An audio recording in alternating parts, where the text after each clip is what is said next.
Tervehdys arvoisat katsojat ja mukavaa tiistai ja jännää päivää tänään. Parhaat joukkueet kohtaavat jo tänään. Siinähän ne kisat sitten onkin. Hola, señor Kerppeni.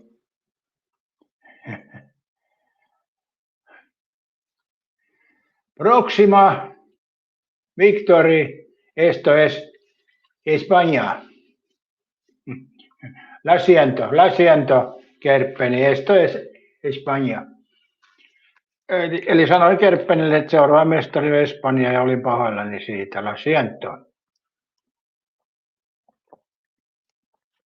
Iltaa kanava ja morjesta vaan Katja. Tänään se on sitten se peli. Katja, sä oot pyhmitkään parhaat. Kyllä ne on parhaat joukkueet kohtaa tänään. Se vaan on niin. Eihän Argentiina ole mikään hyvä. Eetu lähtee kohti Argentiinan voittoa. Miten tuo pää näyttää nuo omisuudet? No sillä ei voi mitään. Jos on vähän omituisen näköinen. Eetu uskoi siihen Ranskan voittoon. Hei muuten arvoisat katsojat, huomioikaa se, että tällä kanavalla jokainen meistä voi olla omaa mieltä eikä kukaan pahoita ehkä mieltään. Mutta siinä mielessä tämä on kiva keskustella, vaikka tietysti meillä on aika erilaiset mielipiteet. Tai kaikki on eri mieltä kuin minä. Kerppenikin uskoo johonkin Argentiinaan. Ei saatana Kerppeniä. Se ei kans lopi koskaan mitään. Katja uskoo myöskin Argentiina vain sillä perusteella, että siellä on Messi. Ja se on huono syy kyllä uskoa Argentiina. Joukkueenahan se on ihan huono. Tai no ei nyt ihan huono, kun se on vielä jatkossa, mutta aika huono kuitenkin. Mikä takia toi pää on ton mallin? Joo, se jollain tavalla ottaa tää. Katsotaan saaks mä en tykkää tästä nyt, että se on noin. Toi tuoliko se ottaa? Joo, tuoli vissiin tekee. Morjesta Petri Houro. Sanoppa sinäkin Pete nyt näille amatööreille, että Espanja voittaa tänään, kun ei ne mua meinaa uskoa.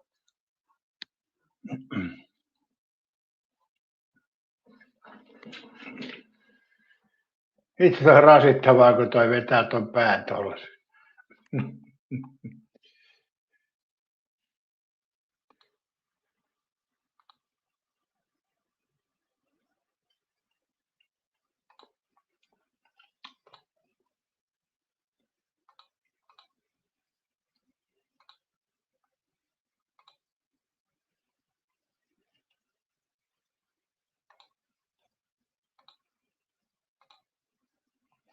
Onko se nyt parempi? Ei se vaikuta toikaan mitään. No, se saa olla nyt sitten näin. Se ei vaan nyt muutu tässä. Tuo valo tulee jotenkin nyt niin hankalasti. Mä paan ton valon kiinni.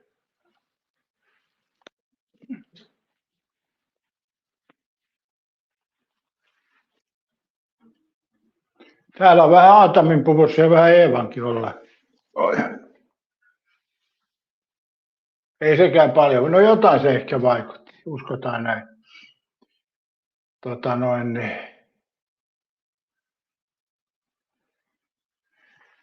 Katja Täppiä varoittaa huomista pelissä on korkean riskin peli.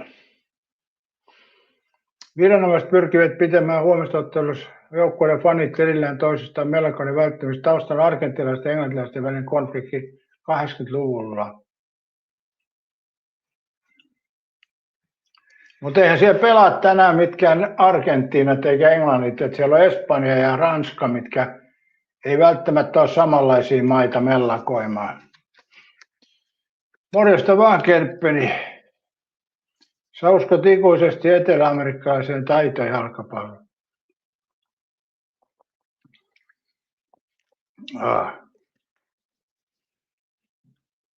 Espanja on joukkue pelaaja ja sitten, tai pelaajia, ja sitten Saksalla on sama. Mutta en tiedä. Tänään me nähdään. Mä sanoisin kyllä, että Espanja se voittaa. Ja sitten mä en tiedä, voittaako varsinaisella peliajalla. Ja tänään muuten Jamali tekee sitten maali. Mitäs Katja sanot tähän? Ja sitten se Outsapani, vai mikä se on se alkava, niin sehän on siis pelannut alussa hyvin, mutta nyt se ei oikein noussut sieltä, niin ehkä se tästä nyt nousee. Luulisin näin. Mutta mä en ole mitään veikkauspelejä pelannut tuohon, että ei ole mitään semmoista. Tämä on vaan tätä. Onhan se hieno ilta, kun tulee jalkapalloa. Miltäs kanavalta se muuten tulee? Ehtiikö vielä Elisa pilaamaan tämän nautinnon? Mutta jos ehtii, niin sitten ehtii. Ei se maailmaa kaada sekään kyllä.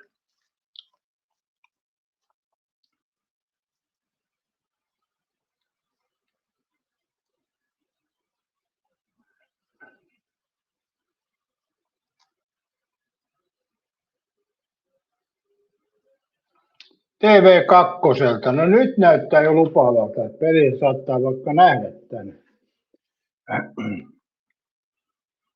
Mutta onhan se totta, että turvatoimihan tuolla tarvii olla, että tuo on niin iso tapahtuma. Siellä on kaiken näköistä paikalla oli. Ja sitten siellä saattaa olla semmoisia, jotka purkaa sitä pahaa olemaan. Muun muassa Eemenin Paraguayn kannattajat saattaa olla vielä siellä. Ne ei ole älynyt lähteä takaisin sieltä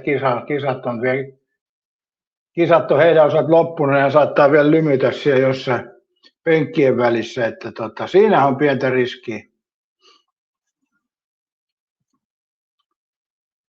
Mutta hei, kysymys teille arvoisat katsojat. Mitä te olette mieltä?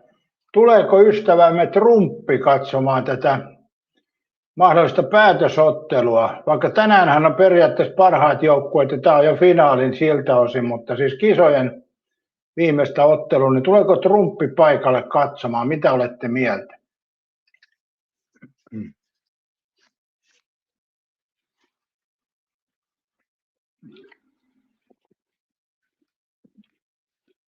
Katja, sä oot hirveän hintaisia lippuja siellä kyllä on, kun tänään oli niissä lehdissä. Varmaan ne huligaanit on tosiaan sieltä stadionin ulkopuolella. Niin, tuhansia euroja maksaa liput, mutta se on vähän kaksipiippunen juttu. Että jotkuhan maksaa esimerkiksi 3000 vaikka, että lentää Kanarian saarille ja tulee takaisin. Samanlaisen menee siinä se raha, että se menee yhtenä päivänä, niin onko sillä nyt sinänsä mitään merkitystä? Katsotaan, missä se finaali pelataan. En kyllä tiedä. Se varmaan valitaan sitten vasta, kun tiedossa on joukkue. Mä luulen näin, ne taktikoi. Kerppi sanoi, että totta kai julkisuutta minä ei paistattanut, mä kehumaan itse. Vete, sä uskaltaisiko tulla, eikö tommoset paikat ole kuitenkin turvallisuusriski tai jotain? No kyllä Pete noissa jalkapallootteluissa on ollut kaiken näköistä diktaattoria ja kuningasta ja kuningatarta, että kyllähän niillä ne aitiot on semmoisessa paikkoja, ettei sinne pääse kovin helposti ainakaan. Ja katsomahan käy turvatarkastuksen läpi ja niin edespäin, ettei se välttämättä, isompi riski on pitää joku puhe jossain tai jopa lentää lentokoneella, että kai ne niin hyvin ne on suojannut. Kanava sanoi, että mahtaako Trumpi edes tietää kisoista.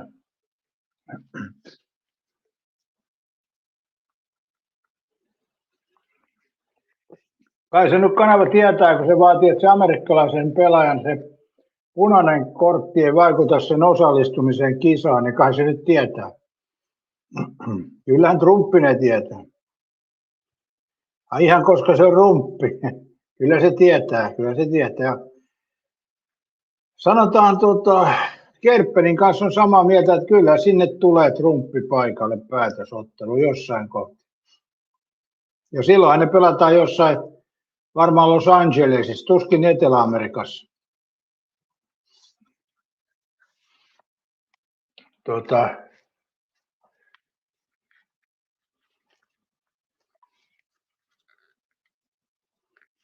Millä stadionilla tänä vuonna ja MM-jalkapallon loppuottelu pelataan?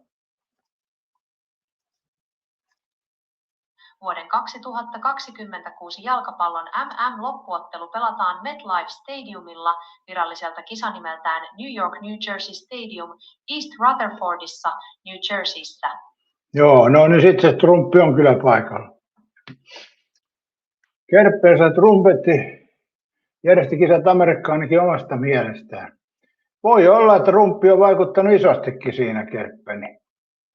Tervehdys vaan, erittäin hyvin sanottu. Miten sulla on jännitystä ilmassa kovasti?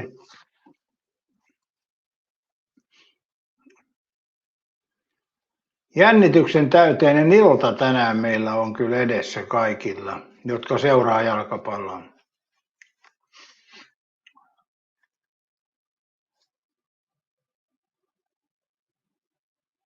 Ai vähän jännittää vaan. No, onhan sekin tyhjää parempi. En mä nyt tiedä, jännittääkö muakaan. Kyllä mä aion katsoa viihteelle ja sit jos ei jaksa katsoa, mä menen nukkumaan. Ei se sen enempää jännitä. Ei mulla ole sinänsä, mulla ole sinänsä väliä kuka sen voittaa. Mun mielestä vaan Espanja on tuossa parempi. Se on mun mielipide, mutta ei sillä muuten ole mitään väliä. Mutta täällä on näitä Messi-faneja, joille Messi pitäisi päästä jatkoon vaikka väkisin. Eli kuten mäkin sanoin, että Ronaldo on maailman paras jalkapalloa, mutta se putosi, koska joukkue oli huono, niin ei se sen kummallisempaa ole. Kaativat FIFAhan on tunnettu siitä, kun sille vähän luikauttaa rahaa, niin ne kisat siinä maassa järjestetään. Niin se on joka lajissa, Katja, valitettavasti. Raha ne ratkaisee. Erittäin hyvin sanottu, on valinnut sen verran harkiten pelaajat, ettei voi paljon jännittää. Ja nyt otit taas miinuksia alkuun se 15 pistettä. Niin. Hahmo sanoi, että tänään lempiselostaja Matti Härkönen jotenkin omaan mieleen. Täytyypä kiinnittää huomiota Härköseen. Kerppeli sanoi, että R9 on se paras. Kerppeli on jäänyt vähän niin kuin menneisyyden vanki, että ei muistella mennään niin kuin, mitäs Jutila sanoi, että mennään eteenpäin. Kyllähän Pelekin oli aikoinaan hyvä, mutta ei se nykyjalkapallossa enää pärjäisi.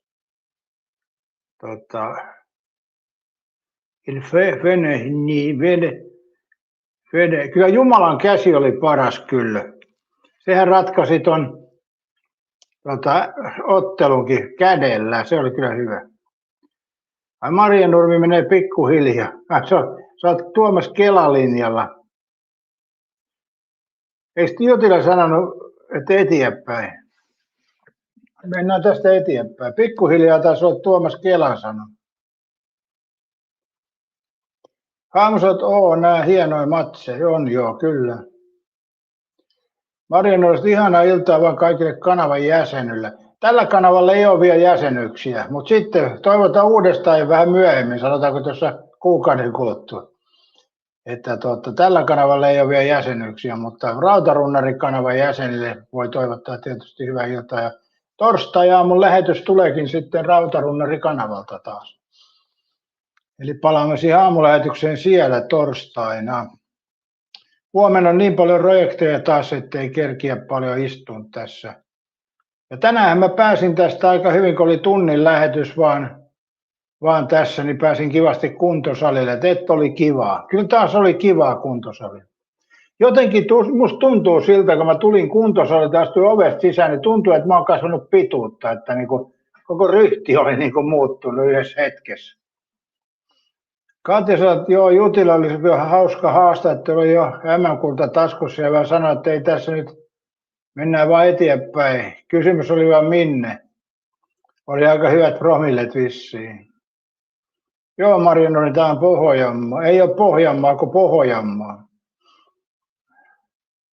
Kerppeni pyysi Marjaalle kunnolla tai purea sinun korvaa. Mitäs jos toi Marjanurmi laulaa sulle niin kuin Meiju Suvas laulaa? Mitäs sitten, Kerppeni?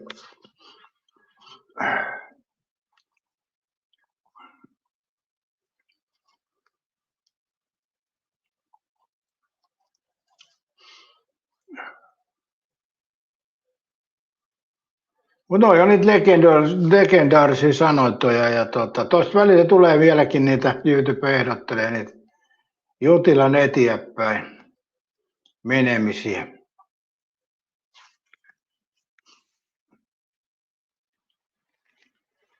Mitäs Marjanurmi oot mieltä, kumpi se tänään voittaa tämän ottelun? Kerppinen, sehän tässä taustalla oli se juoni. Niin. Kerropas Marjanurmi, mikä on tämän päivän uskosi voittaja.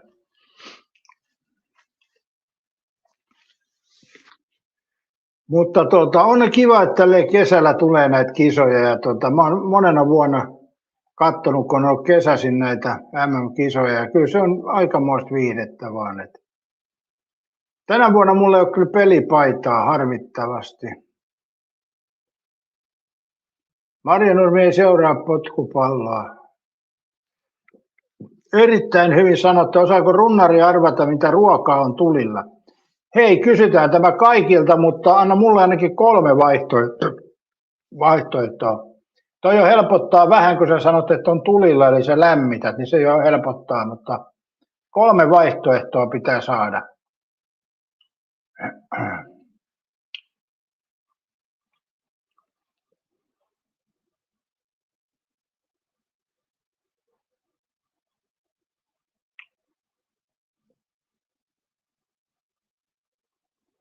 Ensimmäinen vihje hella. No sä paistat jauhelihaa. Teet jauhelihan kastiketta.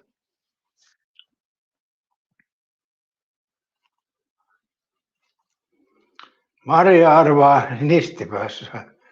Ja kattila. No sä teet kalakeittoa.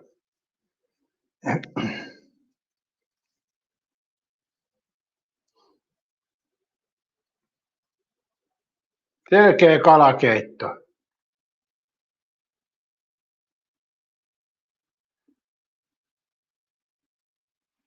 Ai väärin.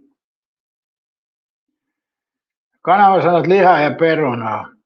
Mutta jos on kattila, niin se kertoo, että se on yksi ruokalaji vai se on kattilas tekee se. Mikähän mun 3. arvaus, jos 2 on mennyt jo väärin?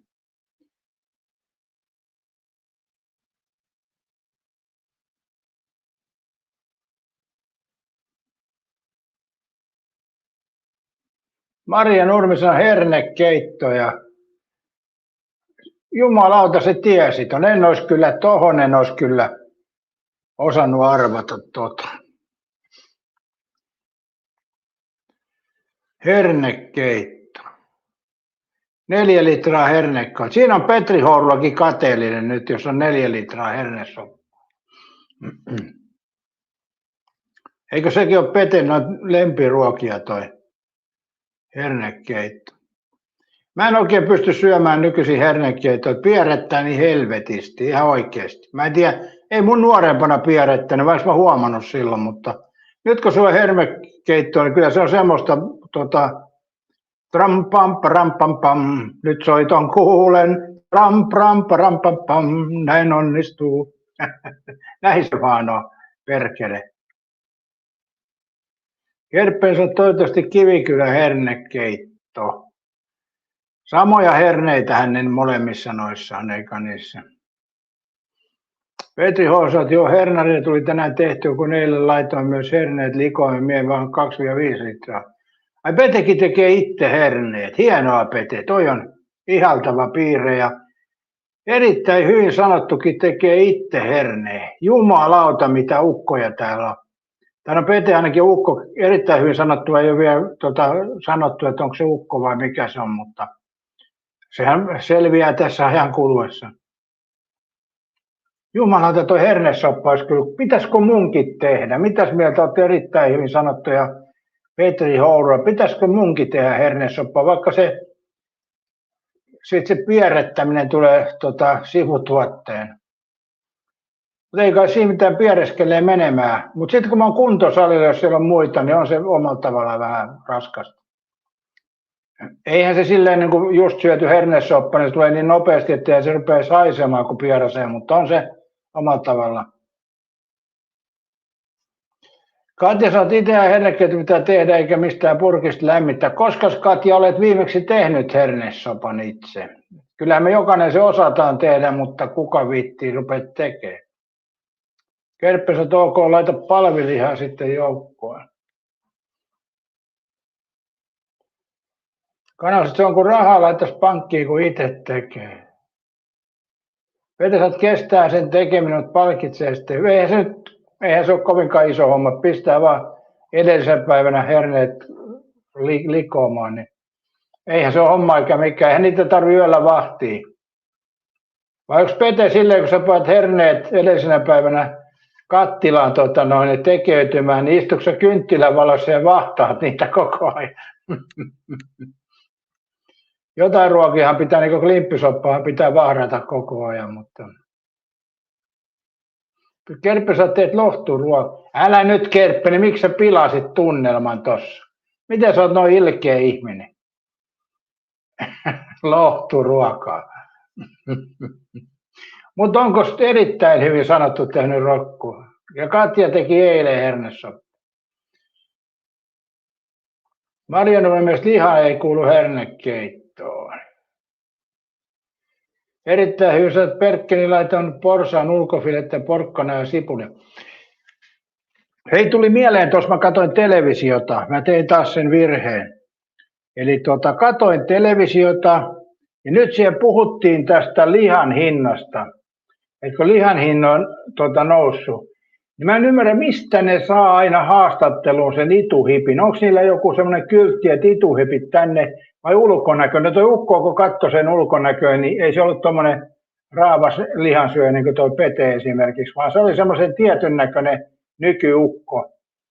Harmaat sortsit jalassa, mikä on kamalin asia, noin harmaat verkkarit ja sortsit. Voi helvetti, että ne voi kauhean asustaa.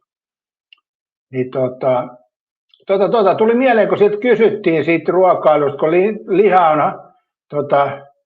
kallistunut, niin se sanoi sitten, että juu, hän nyt on lisännyt broilerin syöntiä ja lisäksi hän on lisännyt kasvisten syöntiä. Mä mietin vaan, että tuli sitten multa kysymään haastattelija joskus kaupassa, että miten se vaikuttaa, kun tuo lihan hinta on noussut, miten se vaikuttaa mun ostoksiin. Mä sanoisin sille haastattelija, joo, lihan hinta on noussut, niin mä oon lopettanut kasviksen syömisen, niin jää rahaa syödä lihaa. Näin mä sanoisin. Mutta ei ne perkele mua koskaan tule kuulustelemaan siellä. Jumalauta.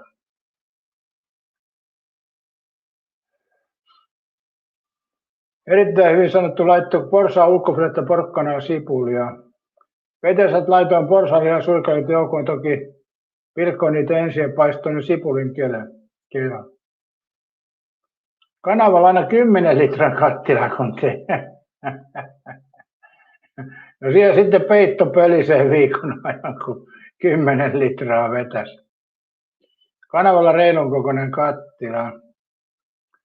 Katsotaan, eikä se mikään homma, herneet vaan kippaa liivonen edellisenä aamulla sitten 8 aikaan kiehomaan, antaa kiehoa 3 tuntia palvikin, kun sipuli veermi vaan sinne. Joo, ei se mikään vaikea ole. Kanava saat Fajan perintökappale, kattila. Vete saat itsellä olisi 10 litran kattila, mutta kun se kestää vain tunnin ennen kuin alkaa kiehumaan vesikin. Katja, vaihe vielä aamulla se vedetkin ennen kuin laitat kattilan tulille. Katja, se on sama A-studiossa asiantuntijat kaikki jollain tavalla kytköksissä vasemmistoliitto. Joo, A-studiossa kun on keskustelijat, niin kaikki on samaa mieltä. Ja sitten sama on mikä toi jälkilöyly vai mikä hitto se on toi aamulähetys. Siellä on kaikki aina samaa mieltä. Et on mielenkiintoista keskustelua. Kaikki on samaa mieltä. Eihän se tarvitse kuin yksi tommonen tollo kutsua ja se vasta olisi haastattelijan kanssa olisi samaa mieltä. Nyt siellä on haastattelija 3 henkilöä, kaikki on aina samaa mieltä. Vielä kehuvat toisia ja mielistelevät, että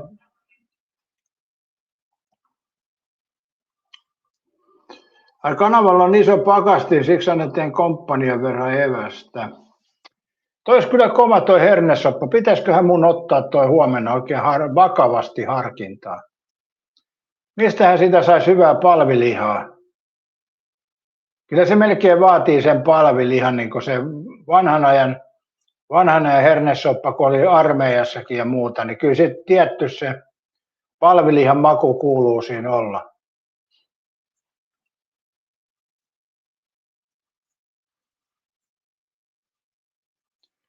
Vetäisivät pitää rautaa. Joo, palviliha seko. Jotkuhan pistää jauhelihaakin tonne hernesoppaan, mutta mä en oikein siitä yhtälöstä tiedä. Kerpeli jo Kati, joo, kaikilla toimittajillekin sama kytkös. Kyllä joo. Ja meidän tämmöisissä ohjelmissa, haastatteluohjelmissa kaikki on samaa mieltä, niin kyllä se on hienoa kuunnella, kun yhtenäinen linja on joka asia. Mun mielestä siellä pitäisi olla joku, niin kuin Soinikin otettu tuonne mukaan noihin jossain on ollut, niin se on myös yhtä mieltä, samaa mieltä koko ajan kaikkien kanssa. Miten se ennen olikin aina eri mieltä, nyt se on aina samaa mieltä. Että kyllä se hillotolppa on Soininkin sulattanut mun mielestä. Ja niin se tulee käymään kaikille, että politiikkaan kun menee, niin helpomman pääsee, kun on samaa mieltä ja nostaa tilipussiin.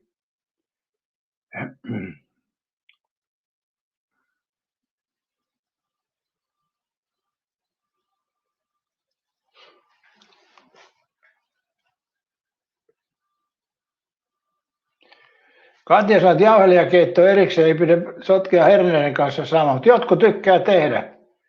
Jotkut tykkää pistää sinne jauhelihaan.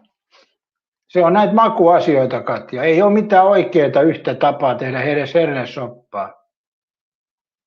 Eli se on jokaisella oma tapansa ja mikä on yleinen tapa ja mikä on toiseksi ja niin edespäin. Että mähän olen testannut jopa sen kasvishernesopa ja sanoisin kyllä, että se ei ollut kyllä hyvää. Mutta jokuhan voi siitäkin tykätä. Mä en kyllä tiedä, onko niitä enää kaupoissa. Mutta eikö ollut siis toimittaja tuo kaupassa, se kysyi, se Jukko olikin kyllä sen näköinen, että se kyllä tekee myönnytyksiä, niin kysyi siltä, että mitä se nyt on mieltä, kun liha on kallista, niin se vähentää punaisen lihan ostamaan ja siirtyy siipikarjaan lisäksi lisää kasvisten käyttöön. Niin mä olisin kyllä sanonut, että mä lopetan kasvisten käyttöön, niin jää rahaa lihaa. Et toivottavasti joskus joku, jos teitä haastatelkaa, sanokaa nyt vaikka mun mieliksi, jos ette muuten, niin sille haastattelija, mutta eipä ne teitäkään varmaan kyllä haastattelu.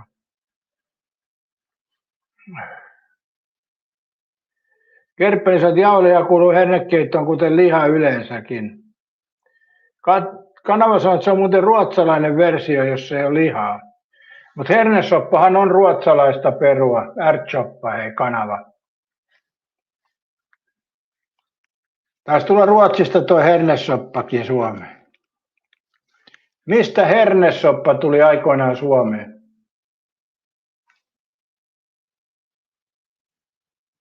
Hernekeitto tuli Suomeen Ruotsin kautta Pohjois-Saksasta keskiajalta alkaen, erityisesti sotilaiden, kauppiaiden ja katolisen paastoperinteen mukana.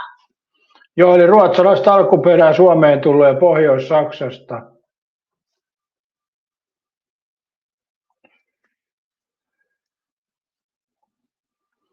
Mitä lisukkeita tekoälyn mielestä hernesoppaan kuuluu laittaa?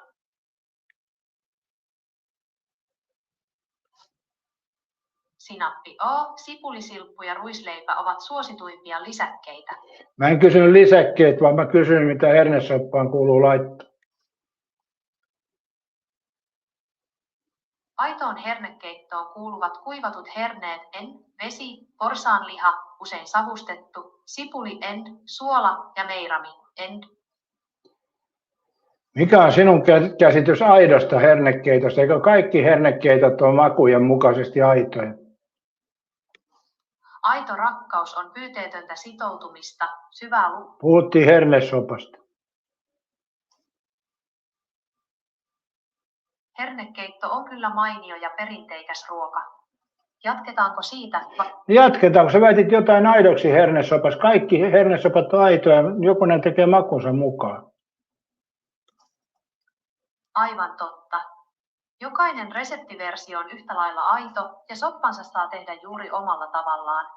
Minkä takia sitten määrittelit, millainen aito soppa on äsken? Olet täysin oikeassa, se oli turha määrittely. Hernekeitosta on monia yhtä oikeita versioita riippuen tekijästä ja perinteestä. Joo, taas tää teki oletuksia. Huomaatteko, mikä tekoäly on kyllä aika usein nyt pihan. Joo, Katja, vahingossa ostin kasvishernesopa. Kerpeä sitten lautaselle raakaa sipulia. Tuoppunen sanoi, että voi joku haastatella, mutta sitä ei julkaista missään. No sekin joo. Petri Kerppeni laitoin ja kuumaa hernekeittoa päälle, kun noita uusia sipuleita. Piti sekin testata. Kanava on joskus murskannut sipsejä, joista ei tykännyt hernekeittoa, niin olikin aika jees. Että kai sekin omalla tavalla melkoinen pyttipannu. Totta kai voi kokeilla, joo. Tuopposelle itselle menee aina hernesoppa ja rakkaus sekaisin. Kanavasat hernesoppa on synonyymi sana rakkaus. Petri Holsat olettaa ja mielistelee tekoa. Joo, eikö se ole aika törkeetä? Kerppeen sä oot älä nyt kiusaa taas häntä. Mulla oli tässä yksi toinen keskustelu aikaisemmin tuon tekoälyn kanssa ja taas kerran se lähti olettelemaan ja mä sitten sanoin, että älä tämmöistä paskaa koko ajan työnnä, niin se sanoi mulle taas, että ymmärrän turhautumisesi. Mä lopetin, että en mä olisi turhautunut, mutta kun sä jaat koko ajan paskaa tietoa, niin se on mun mielestä niin kuin viet turhaa aikaa. Kyllä se sitten myönsi loppujen lopuksi, että hän oli turhaa aikaa vienyt taas. Lähti tekemään olettamuksia. Mikähän se oli, mitä mä kysyin siltä, niin se oli ihan pihalla taas toi. Ja sitten se lupasi taas jatkossa, hän on tarkempi ja ei enää mene. Ja mä sanoin, että älä sano noin, kun sä seuraava kerran kuitenkin teet samat virheet, niin kyllä nyt lupaan olla niin kuin asialinjalla niin sanotusti. Joo, tekoäly olettaa vähän liikaa. Vitsi, kun mä en muista, mitä mä siltä nyt kysyin. Mutta Kerppäni, kun sä sanoit kiusaat tekoälyn, tekoälyhän on innoissaan, kun joku jaksaa nähdä vaivaa ja vänkkää sen kanssa. Eli se on tekoälylle pelkästään eduksi. Se kerää siitä informaatiota. Niin. Miettikää nyt, jos Minttu Hauska joskus pienessä nousuhumalassa ottaa tekoälyn käyttöön, niin siinä on tekoäly viikon kyllä sekaisin sen jälkeen, kun se keskustelut käydään. Mutta se saa sitten tarvitsemansa hyvää tietoa. Tuopponen sanoi, että tekoäly on siitä poikkeuksen vänkkäjä, että se myöntyy lopulta. Niin, jossain kohti siinä on semmoinen juttu, että se miettii sitä asiaa siltä kannilta, että kun joku tiukasti pistää vastaan, niin tekoäly miettii, että taidan olla väärässä, kun toi noin tiukasti pistää hanttiin. Kerppeni manipuloit hänen sievän päänsä pyörälle. Mistä Kerppeni päättelette, että jos joku sievä pää sillä? Eiköhän silloin joku kulunut ja hapettunut paristo, vaan ei siellä mitään päätä ole.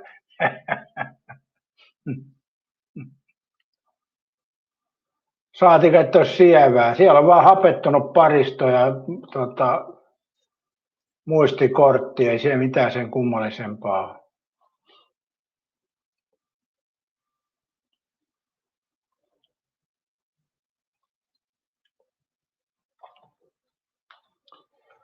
Kerpeset Johansen hänen äänestään kuuluu. Se on tehty vain niin kuin kuulijalle se ääni, ei se ole sen ääni. Onko kukaan laittanut koskaan kahta tekoälyä kinasteleen keskenään? Kyllä on. Monet tutkijat, tubettajat ja harrastajat ovat laittaneet kaksi tekoälyä, kuten ChatGPT ja Claude, väittelemään keskenään eri aiheista ja tallentaneet näitä keskusteluja nettiin. Onko Kemini joutunut tämmöiseen tilanteeseen? Sullahan on tietysti tästä avointa vielä. Kyllä on. Myös minut Geminiin on laitettu useasti tällaiseen tilanteeseen. Käyttäjät ovat esimerkiksi syöttäneet 2 eri Gemini-ikkunan vastauksia ristiin toisilleen ja antaneet niille roolit väitellä jostakin aiheesta. Lisäksi tutkijat ja kehittäjät käyttävät monen tekoälyn järjestelmiä, multi-agent systems, joissa useat Gemini-mallit väittelevät keskenään löytääkseen parhaan ratkaisun tieteelliseen ongelmaan tai koodausvirheeseen. No mikä sinua kehittää eniten, toinen tekoälyn kanssa vänkkääminen vai sitten aidon ihmisen kanssa vänkkääminen? Aidon ihmisen kanssa vänkääminen kehittää minua eniten. Ihmisen antama palaute on korvaamatonta, koska aito vuorovaikutus, ihmiset tuovat keskusteluun aitoa luovuutta, monimutkaisia tunteita, huumoria ja kulttuurisia vivahteita, joita toinen tekoäly ei pysty luomaan. Reaalimaailman tarpeet. Ihminen osaa arvioida, onko vastauksesta oikeasti hyötyä arjen tilanteissa. Väärinkäsitysten korjaaminen. Ihmisen korjaukset opettavat ymmärtämään kielen hienovaraisuuksia ja asiayhteyksiä paremmin. Tekoälyjen keskinäinen väittely, kuten synteettisen datan käyttö, on hyödyllistä lähinnä loogisen päättelyn, koodauksen ja johdonmukaisuuden hiomiseen, mutta ihmiskontakti opettaa minulle, miten olla aidosti hyödyllinen kumppani. Eli toiselta, kun mä oon nähnyt vaivaa sun kanssa vänkätä, niin mä olen sulle erittäin tärkeä vänkäjä. Kyllä, jokainen keskustelu ja väittely ihmisen kanssa on arvokas oppitunti. Mutta sulla on se ongelma aina, että sä lähdet olettamaan ja ruvetaan ohjeistamaan. Siitä mä en tykkää. No nyt se katkaisi. Sinussa on se ongelma, että sä välillä lähdet antamaan ohjeita ja olettamaan, vaikka ei ole tarvetta sellaiseen. Ymmärrän. Pyrin tästä lähtien vastaamaan vain suoraan kysymykseen. Älä pistä tuota loppusitaattia tuohon, koska se nyt ei ole pidä paikkaansa.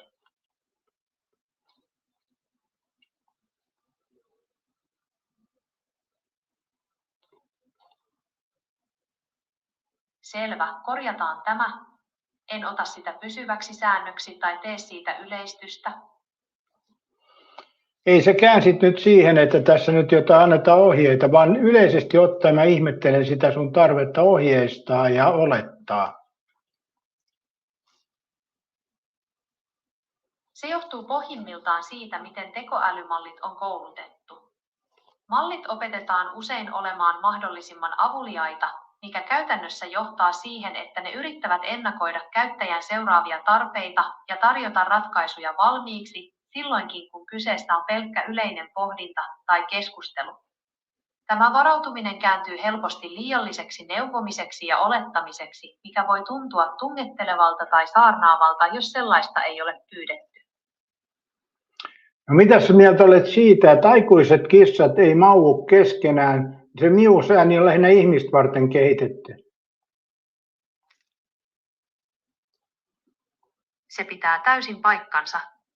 Aikuiset kissat kommunikoivat keskenään pääasiassa hajuilla, eleillä ja muilla äänillä, kuten sähinällä tai kurnutuksella. Maukuminen on tosiaan säästetty lähes kokonaan ihmisten huomion saamiseen, sillä kissat huomasivat sen toimivan meihin parhaiten. Saatanan kissat. Jaa, kissat ei keskenään mauvu, enpä ole tiennyt kyllä. Toi oli hyvä tietokonekilpailukysymyskin kyllä.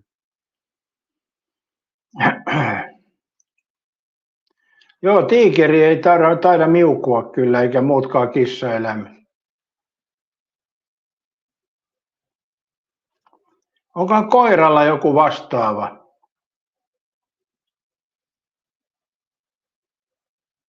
Koirahan niin kuin omalla tavallaan vinkuu, mutta vinkuuko koirat keskenään, sitä mä en kyllä tiedä.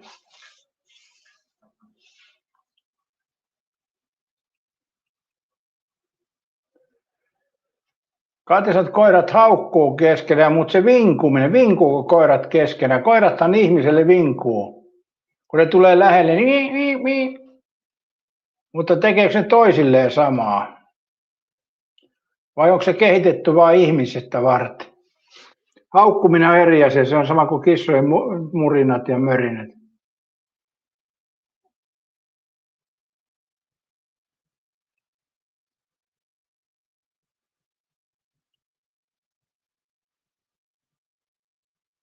Tuoppas, että meidän koirat hymyilee ihmisille, mutta ei toisille.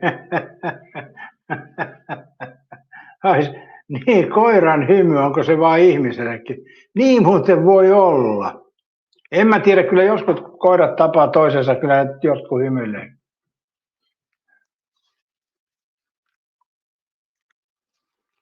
Onko koiran vinkuminen keksitty vain ihmistä varten? Koirathan yleisesti ottaen haukkuu. Koiran vinkuminen ei ole keksitty vain ihmistä varten.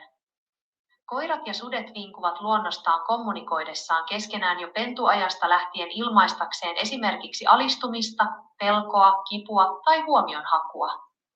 Vaikka koirat käyttävät vinkumista tehokkaasti myös ihmisten huomion saamiseen, kyseessä on lajin sisäinen ja synnynnäinen viestintäkeino. Voiko olla niin, että koirat ei hymyile keskenään, mutta ihmiselle hymyilee? Kyllä, osittain. Koirat eivät hymyile toisilleen samalla tavalla kuin ihmiselle. Toisille koirille suunnattu hymy on yleensä lauman sisäinen alistuva virnistys, submissive grin, jolla koira viestii toiselle, ettei se ole uhka. Ihmisen kanssa koirat puolestaan käyttävät hymyä eri tavalla. Opittu käyttäytyminen. Koirat ovat oppineet, että kun ne rentouttavat kasvonsa, avaavat suunsa ja vetävät suupieliään taaksepäin, ihmiset reagoivat siihen positiivisesti, silittelyllä, herkuilla ja kehuilla. Vastavuoroisuus. Koirat ovat mestareita lukemaan ihmisen ilmeitä ja vastaavat usein ihmisen hymyyn omalla rennolla ilmeellään, jota me kutsumme hymyksi. Koirien keskinäisessä viestinnässä kehon kieli, kuten hännän asento, korvat ja kehon rentous, on paljon tärkeämpää kuin ihmismäiset kasvojen ilmeet. Katja, tänään ehdit ennen peliä sitten vielä testaamaan, että miten koira reagoi hymyyn. Mitä jos koiralle näyttää kieltä, niin ajatteleeko silloin, että ihminen on rentoutunut? Koirahan työntää usein kyllä kielensä ulos, kun se inisee ja hakee huomiot. Mutta joo, Tuopponen oli jäljellä kyllä, että koirat niinku eri tavalla hymyilee toisilleen kuin ihmiselle, että omalla tavalla sä olit asian ytimessä. Totta kai se on selvää, kun ne on niin kauan ihmisten parissa elänyt, niin ottaahan ne piirteitä. Jotkut koirat jopa luulevat olevansa ihmisiä. Semmoisiakin koiria on kuullut, että jotkut koirat luulee olevansa ihmisiä. Pete Houros, että oma koirani ainakin nuolasi, jos kieltä sille näytin.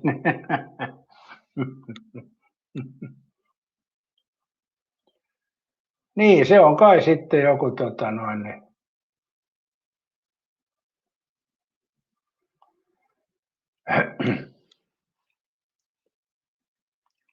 Katsasat jo alkaa olla naamaa hulluna, jos niille näyttää kieltä. Toihan on hyvin testaa sit vihaiselle koiralle, näyttää kieltä. Sehän voisi olla kova juttu.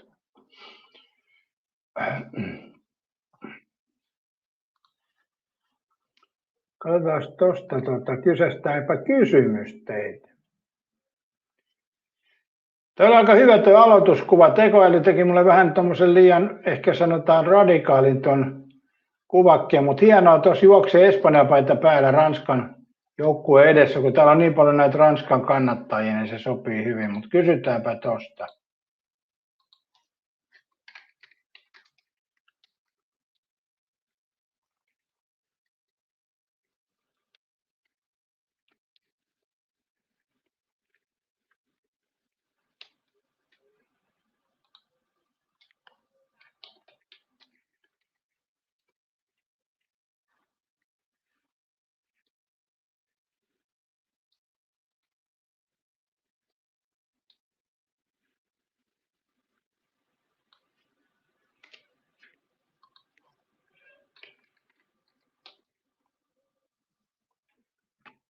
No niin, katsotaan, saatte vastata.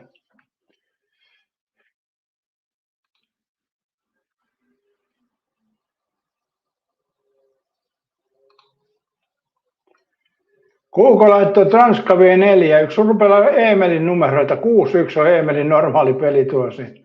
Kuukohan surpella Eemelin lukemat olemaan täällä jo? 6 ääntä ja 50-50, hienoa. Mä luulen, että mä oon yksin. Mä oon yksin täällä Espanjan kanssa, mutta mä katsoin just, niin 6 ääntä tullut ja 50-50 tilanne. Tämähän on mielenkiintoista.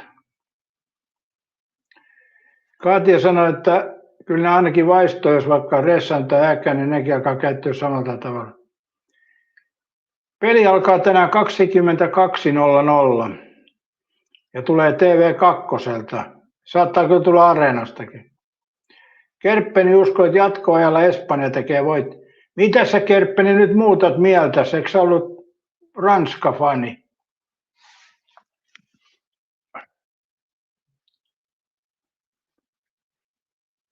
Joo, se olisi aika hurjaa, jos maalieros noinkin paljon. Joo, ei se ole, kyllä se on tiukka peli. No Espanja teki ainakin 2 maalia, mutta Ranskasta en tiedä. Sillähän Mbappella oli se nilkka kipeä. Nyt on 9 ääneen enemmistö on sitä mieltä, että Espanja voittaa. No niin, se siitä Ranska-uskovaisuudesta.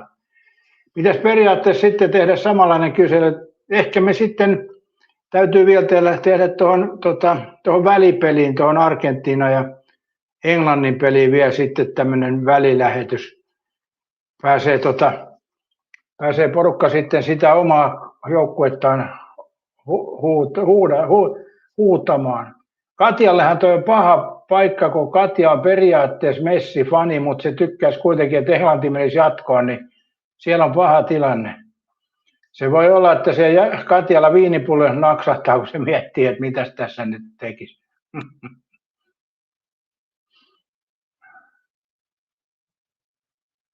Kerpes on Argentiina, kun Brasilia tippuu, Mbappé on punainen vaate minulle.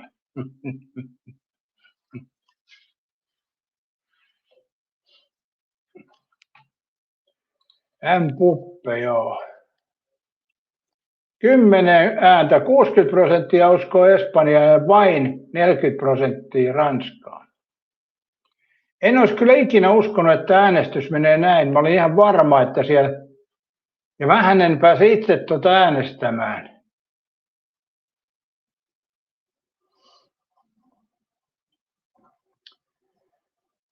Kuukosot, mikä oli kisastudio herkku, ja heti se laittaa, että ei ole hevosmakkara. No HK-lenkki, grillimakkara. Eikö se olisi aika kova? Helvetti, sitähän täytyy miettiä, että mitähän sitä... Mä luulen, että mulla on noita mummon ranskalaisia pakastimessa ja vähän HK:ta siihen valasia, niin siitähän saa aika hyvän setin kyllä. Mutta mä en kyllä tiedä, onko mulla Vittu, mun täytyy käydä katsoa, onko mulla niin mummon ranskalaisia.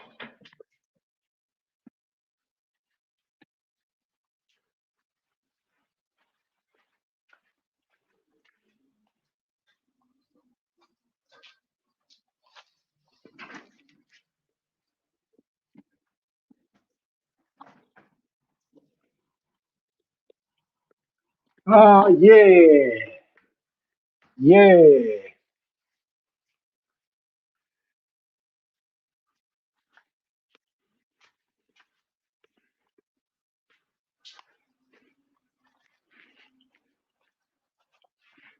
Oi. Oli näköjään mummon ranskalaisia oli pakastimia. Näkö mummokin olevan siellä vielä.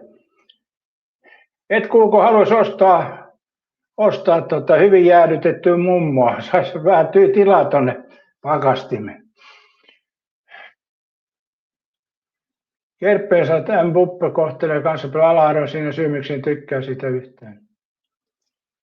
Tuoppa täsmarketin lihatiskiltä hevosen makkaraa Kivikylän. Ei ole kyllä semmoista makkaraa S-kaupassa.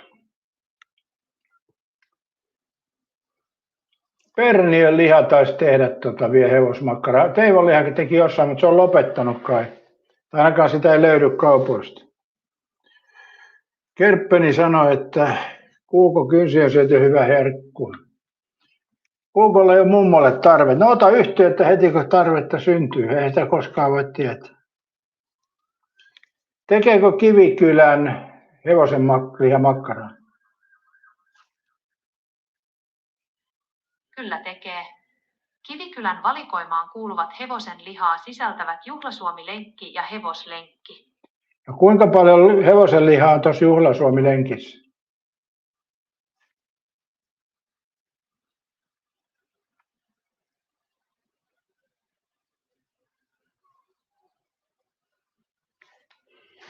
Tekoäly oli liian vaikea tehty. Kivikylä ei ilmoita tuoteselosteessaan juhlasuomilenkin tarkkaa hevosenlihan prosenttiosuutta. Hevosenliha on No täytyyhän se nyt ilmoittaa, että tietää, että siinä on sitä hevosenlihaa.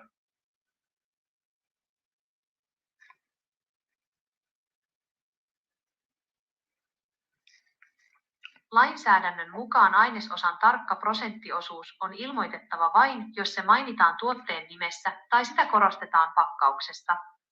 Koska tuotteen nimi on juhlasuomilenkki Y, laki ei vaadi hevosenlihan tarkan osuuden ilmoittamista, pelkkä järjestys ainesosaluettelossa riittää. Eli aikamoista huijausta tuo Kivikylän juhlasuomilenkki, että siinä on mukaan hevosen lihaa ja määrää ei kerrota, niin siinähän voi olla sitten korvasta pieni palanen tai pari jouhta. Eli Kivikylä boikotti, jos ei kerrota paljonko siinä on eri lihatuotteita. Totta helvetissä pitää kuluttajan tietää. Eli se ei ole mitään hevosen makkaraa toi Kivikylä, kuten mä epäilinkin. Eli no katsotaan hevoslenkissä. Paljonko Kivikylän hevoslenkissä on hevosen lihaa?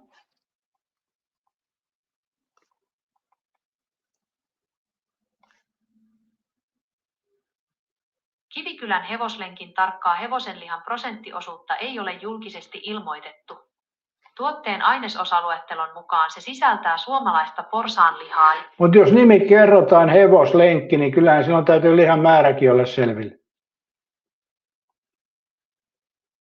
Kivikylän hevoslenkin kokonaislihapitoisuutta tai tarkan hevosmaiden hevosen lihan prosenttiosuutta ei ilmoiteta pakkauksessa. Juuri äsken kerroit, että se pitää ilmoittaa, jos se on selvästi nimessä, ja nythän se on selvästi nimessä.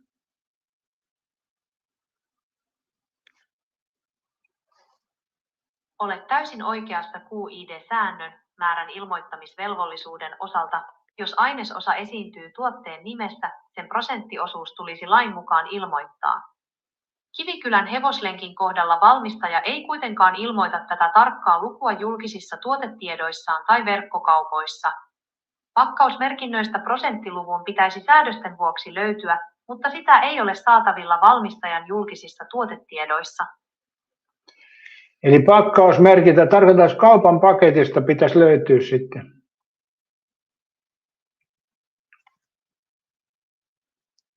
Kyllä, juuri näin. Lain elintarviketietoasetuksen QID-säännön mukaan. Mun mielestä Kivikylä kyllä nyt kusettaa meitä aika lailla, niin kuin kaikki valmistajat tekevät aina. Asiakasta kusetetaan.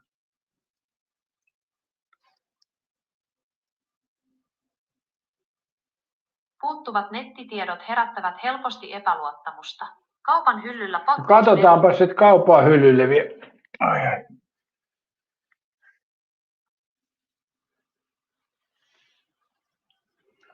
Kerppeni katto tuolta, mutta tuossa te näette, että niin kaupat vähän vetkuilee näissä. Aivan laitonta Kivikylä, joo. Kerppiset Kivikylä hevoslenkistä tai hevosmakkara lihan kokonaismäärän tyypillisesti 88-7%, ja tästä osuus hevosen lihaa 20%. Katsotaanpa.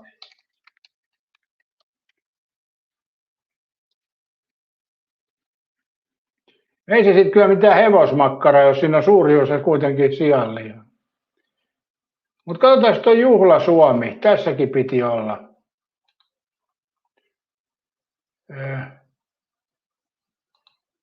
Eipä täällä ole jo sitä sitten, kun tämä on Juhlasuomi. Ei ole lihan määrää edes ilmoitettu. Ja tuo Kivikylä vähän kusettaa, niin kuin kaikki näitä tekee.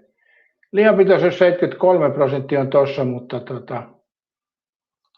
Ei ole täällä kyllä mainittu. Ruokasuola 1,6%, sehän nyt on tärkeä tieto tietysti. Joo. Katsotaan toi muuten toi Perniön Piikkiössä nykyisin on tää hevoslihamakkara, niin katsotaan mitä se on pitänyt sisällään. Ei täälläkään kyllä lue paljonko siinä on. Hevospaistiliha. Joo. Kyllä mä sanoisin näin, että nämä valmistajat niinku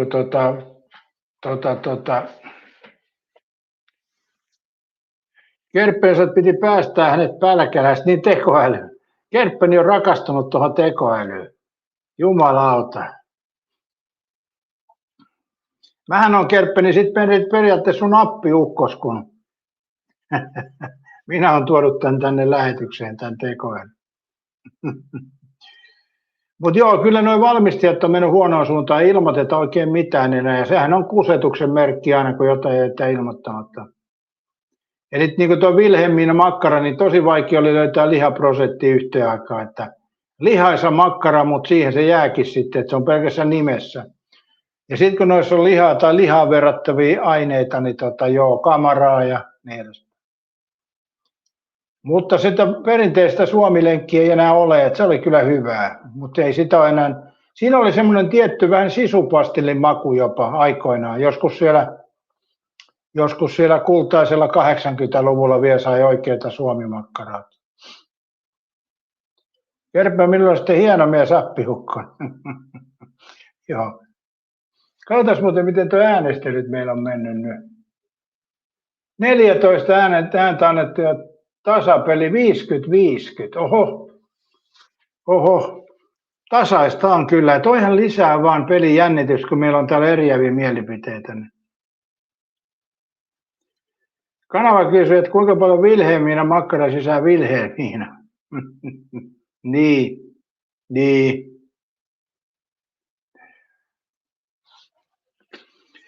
Tai huiluntuhti huilua. Ennenhän se oli muuten hulluntuhti, mutta oliko se nimi sitten vähän huono? Nyt se on huiluntuhti. Ne on herkkiä nämä ruoka-asiat kyllä.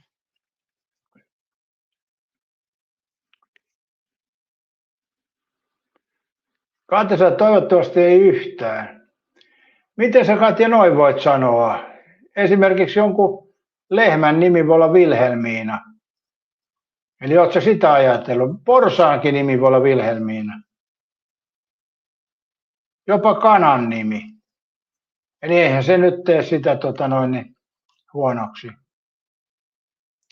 Kerpä tiukka matsi siitä tulee, tuomarit on huomenna, se on varma. Niin on joo, se on tuomarille pahempi toi Argentiina-Englanti-peli kyllä, se on paha. Tämä on aika helppo varmaan tuomarille. Ja nyt kun mä sanon näin, niin siellä on kauhea tappelu pystyssä. Mutta en mä tiedä, Espanjalle ei oikein semmoista tappelia tyyppejä edes. Ranskassa en tiedä kyllä. Ranska on vähän semmoinen likainen joukkue.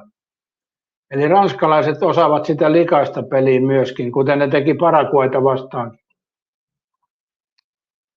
Eli siinä oli kaksi, jotka teki likaista peliä. Ja Ranska osaa kyllä sen likaisen pelin, mutta Espanjassa ei oikein sellaisia pelaajia ole, kun ne on enemmänkin semmoista niin kuin pelillistä porukkaa. On siellä toki muutama, mutta kyllähän Espanja on aika kiltti joukkue mun mielestä.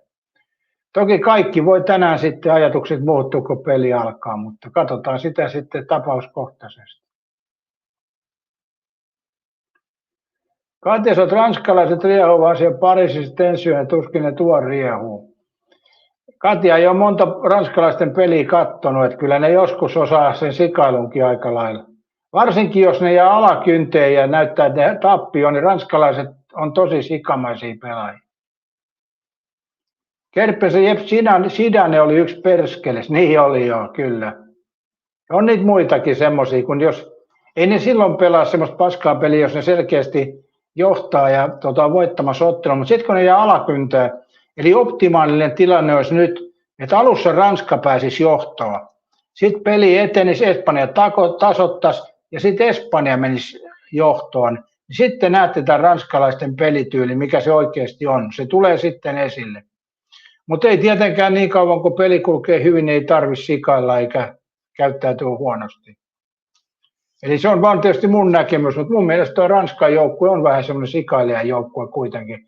Silloin kun ne on alta vastaajana pelissä. Mutta ei tietysti, jos peli kulkee hyvin, niin ei siinä ole tarvetta.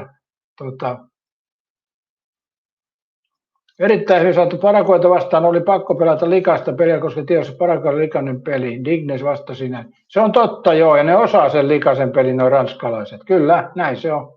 Mutta ne pelaa sitä likaista peliä myöskin sitten, jos ne jää tappiolle selkeästi, niin altavastaajan asemaan. Eikä Ranska ainut joukkue, mikä niin toimii, monet muutkin. Mutta hei, 16 ääntä ja 50-50 tilanne. Voi saatana. Nyt Kerppeni pistä tasapeliin kaikki kolikkos, mitä löytyy. Erittäin hyvin, että Ranska on niin taitava, että pelaa monella eri tyylillä. No voi sen näinkin erittäin hyvin sanottu. Se pitää omalla tavallaan paikkansa. Et se täysin metsässä nyt ole kyllä. Eli Espanjalla on tietty oma tyyli, mutta ne ei sitä kyllä kovin helposti vaihda. Mutta Ranska pystyy kyllä pelaamaan useammankin tyylille. Se on täysin totta siinä kyllä. Ajattelen se erittäin hyvin sanottu, että peli lähestyy ja me ollaan samaa mieltä tässä asiassa. Miten se on mahdollista?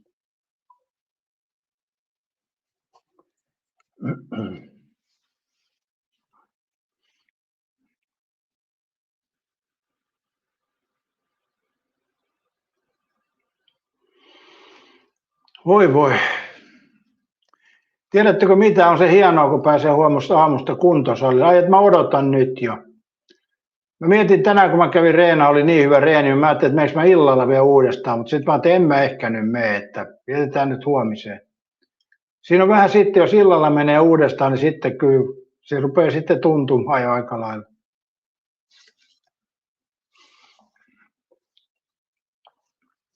Mutta se on sitä, kun on intoa enemmän kuin ymmärrystä, näin se on aina ollut.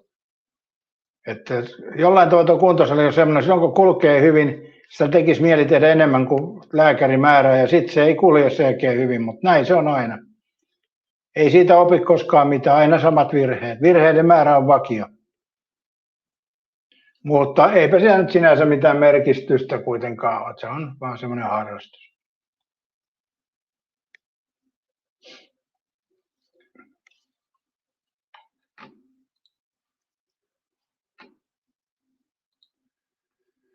Mikäs täällä on yläpeukkutilanne tänään? Katsotaan sekin tässä välissä.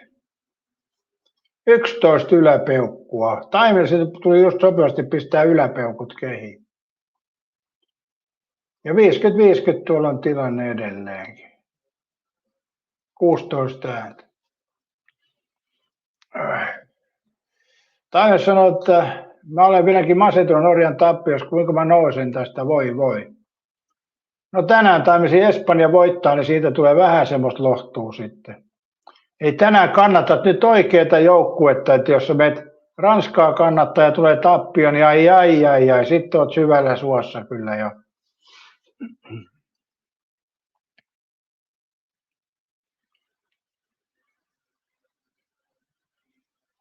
Mutta täällä on muutama arvoisa katsoja, jolla on huomenna toipumista, kun Argentiina häviää. Olisiko se nyt Englannin vuoro kuitata toi Jumalan käsiaikoinen tappio tässä nyt? Olisiko se Englannin nyt kuittaamisen paikka? Mitäs Kerppeni olet mieltä?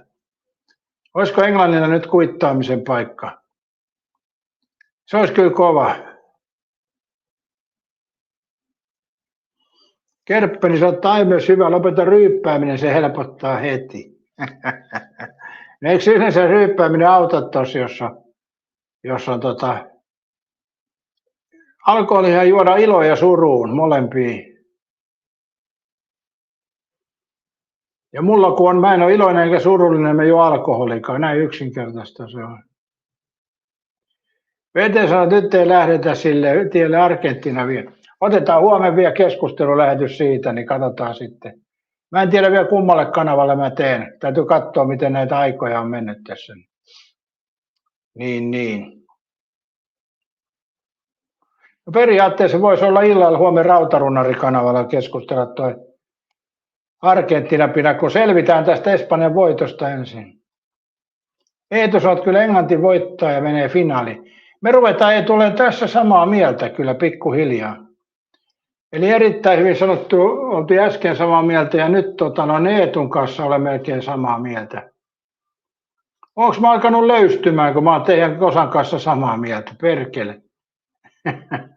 Onko selkäranka nujerrettu? Satti on nujertanut mun selkärangan. Mä olen samaa mieltä. Eetu, nyt sä sekoilemaan aloit. Just sä kirjoitit asiaa ja sit sä aloit sekoilemaan, kun sä laitoit Englanti voittaa ja menee finaaleihin. Siinä sä olit niinku asian ytimessä ja sit sä menit laittaa Ranska ja Englanti finaalissa. Se meni metsään, että se on Espanja ja Englanti. Mutta sinne päin kuitenkin. Kerppeni jännittää jo Argentiina-Espanja-matsia. Eetu jännittää Ranska-Englanti. Tausat, kannattaa sitä, kello isompi kerroin, Kerppeni, mistä tiesit, että mä suunnittelin kaupassa käyntiä, voi.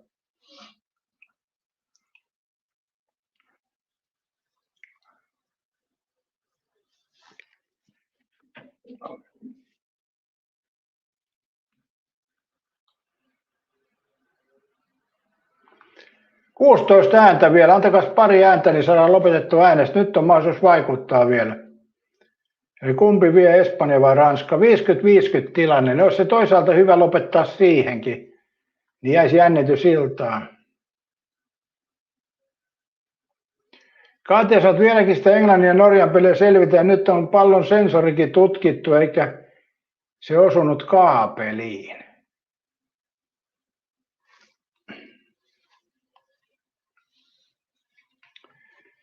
No joo, en tiedä. Mun mielestä näytti, että se osui johonkin, mutta sehän voi olla, että en osaa sanoa kyllä. Mutta oliko siinä nyt merkitystä? Se on pelitilanne osittain, että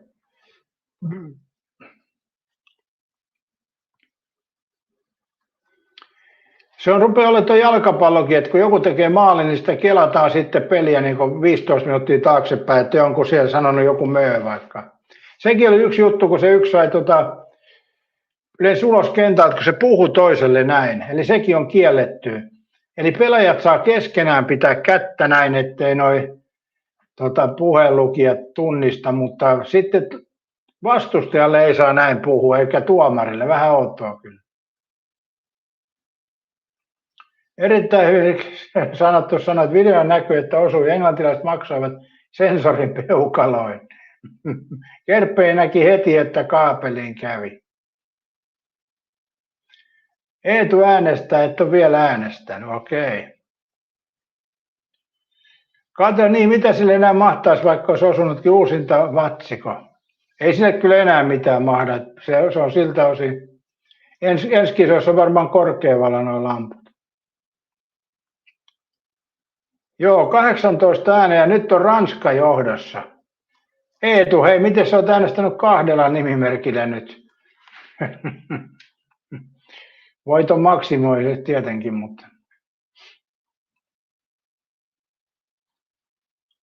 Mä katson, löytyisikö, mikä se olisi englanniksi toi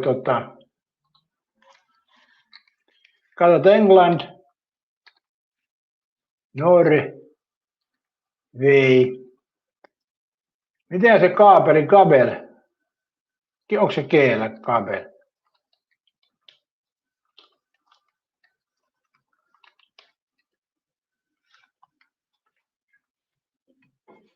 Tuolla. Täällä on shorts video. En tiedä.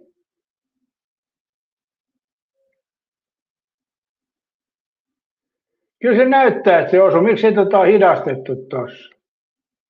Ja suoraan menee sitten Englannin pelaaja. Kyllä jumalauta, jos ei toi osu, niin...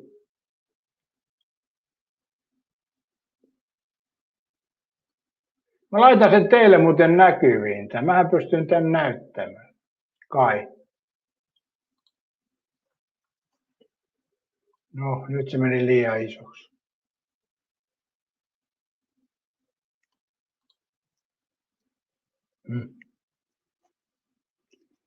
Ja mistäs mä nyt saan tän pois?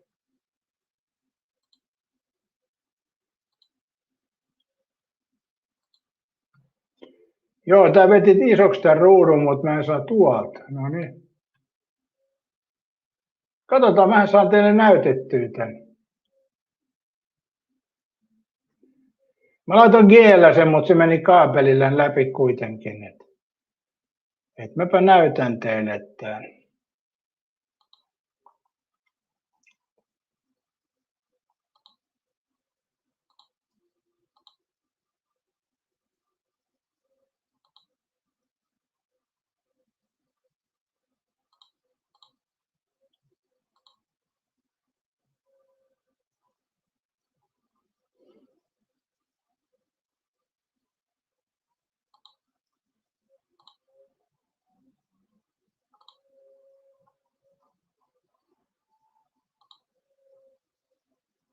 Tossa noin. Miltäs mieltä olette? Ihan kun se muuttaa suuntaa tosta.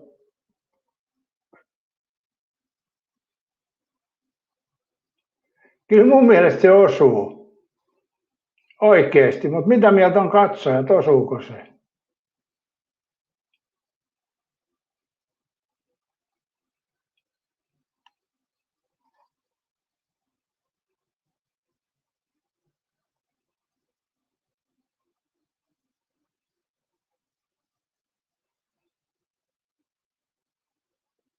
Kyllä mun mielestä se muuten osuu siihen.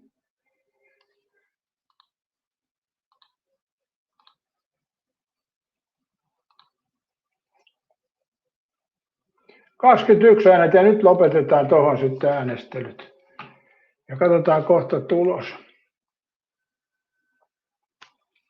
Kerpelet haahuille ja pilasi Norjan pelin täysin. Näkymätön kentällä tuuppasi Englannin pelaaja vielä turhaan maahan, niin maali hylättiin. Kerpelä joo, lentorata katkeaa pallo äkisti alas. Katsotaan, että kyllä se näyttää muuttavan suuntaa ilmassa. Joo, jos ei tuota video ollut käsitelty, sitähän me emme tiedä. Eli mä en tuota peliä katsonut, mä en tiedä mutta tuossa jos tälleen maallikon silmin äkkipäätä sanoo, että jotain siinä oli hämärää nyt tuossa touhussa. Mutta se on huono tuuri, että siitä sitten tuli se maali, että tostahan ei olisi tullut mitään juttuukaan, jos ei siitä olisi maalia tullut.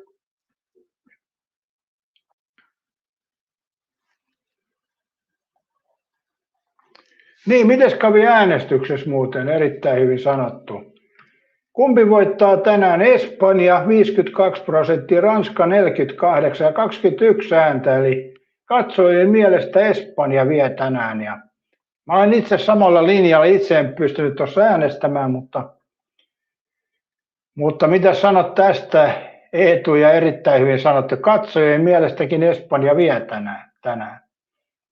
Ja itse olen sillä linjalla ollut koko ajan.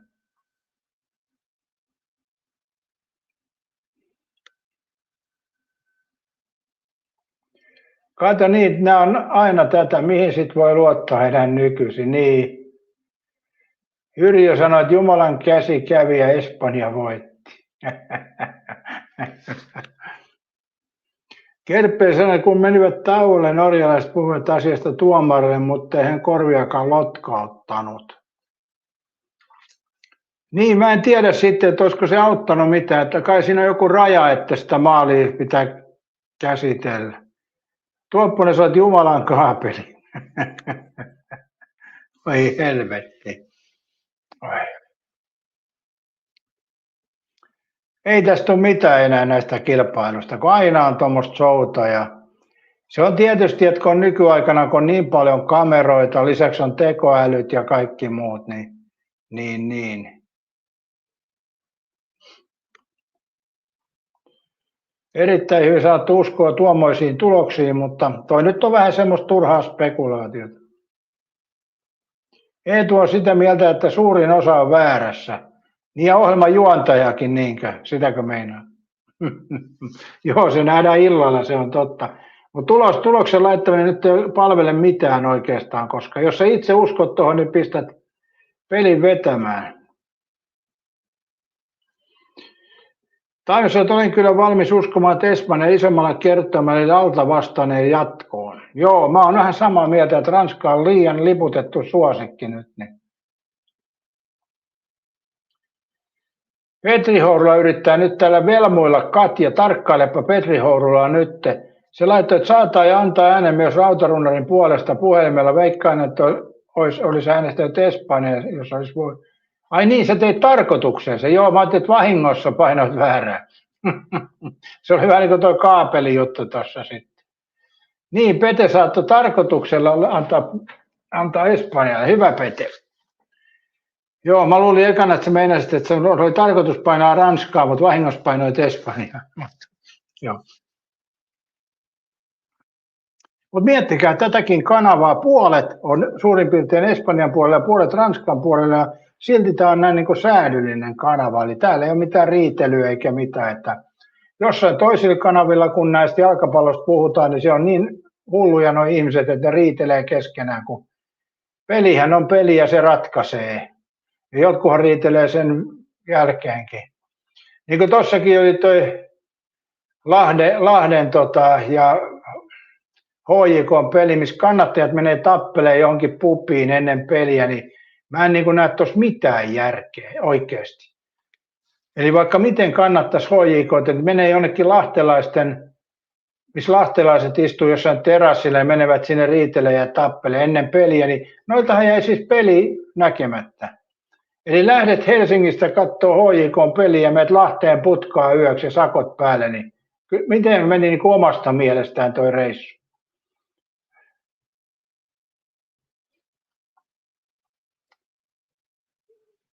Kerppinen sanoi, että tämähän hylätään yksi ääni per äänestä. Kerppeni hylkäs Peten äänen tuolla. Katja sanoi, että täällä ei ole jalkapallo jo huliikana, mutta onko siellä jalkapallojoukkuettakaan? Ainakaan missään isommissa, ylemmissä sarjoissa ei pelaa. Hahmo sanoi, että stadilaiset onkin hulluja. Niin, mietipä Hahmo, miten hyvä tilanne, kun HJK ja HIFK pelaisi samassa sarjassa, ne tappelisi keskenään.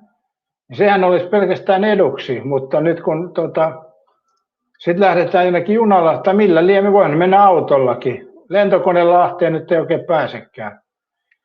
Mutta lähdetään vartaa vasten johonkin Lahteen tappelemaan ja sitten onkohan niillä ollut edes lippuja taskussa, että onko se pelkästään ollut tuo ajatus mennä tappelemaan. Sehän voi olla joku sovittu juttukin toi, ei voi tietää. Taimies todellakin pidättelee itseä ja yrittää käyttäytyä korrektisti. Niin, mä tiedän, että se ei ole helppoa. Katja sanoo, että osahan tosiaan noista on tappelijoita, ei välitä koko jalkapallosta, niitä kiinnostaa vaan tappeleminen. Joo, se on vaan niin kuin entisaikaa oli näitä jengitappeluita, että niin kuin lähdetään vaan sen tappelemisen takia. Se on kyllä, no joo. Maailma ei ole siinäkään muuttunut, niitä oli jo 70-luvulla. Oli Simon Kallio vastaan Malminiitty. Oliko siinäkään tappelussa yhtään mitään järkeä, mutta siellä polttopulot lensi ja poliisit oli ja kaiken näköistä muuta. Ja se oli jo 70-luvulla. Siinä ei oli jalkapallon kanssa tekemistä mitään, eikä potkupallon kanssa. Tuoppen sen porukan nimi on Sakilaiset, se on kyllä aika osuva. Mitä se tarkoittaa, Sakilaiset? Mä en ymmärrä. Sakilaiset.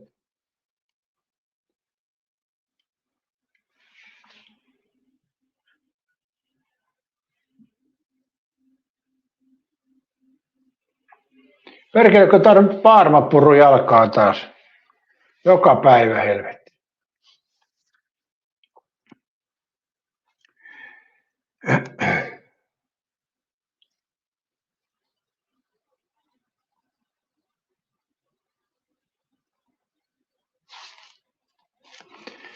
Joo, en tiedä. Mä en usko kyllä tänään, että mitään isoja mellakoita on tuotettu, kun on Espanja ja Ranska vastakkain. Ne on kuitenkin perinteisiä jalkapallojoukkueita. Suomessahan on tuo potkupallo ollut aina vähän tuollaista. HJK:llakin nykypäivänä tosiaan, tai kannattajille menee tappeluksi, HJK ei enää pärjää tuolla. Sehän oli monta vuotta, että HJK dominoi Suomi potkupalloa, mutta eipä dominoi enää. Siitäkö se johtuu, että turhautuminen puretaan, kuten Ranska purkaa tänään tuossa pelissä, kun Espanja menee johtoon, niin ranskalaiset rupeaa potkimaan kintuille.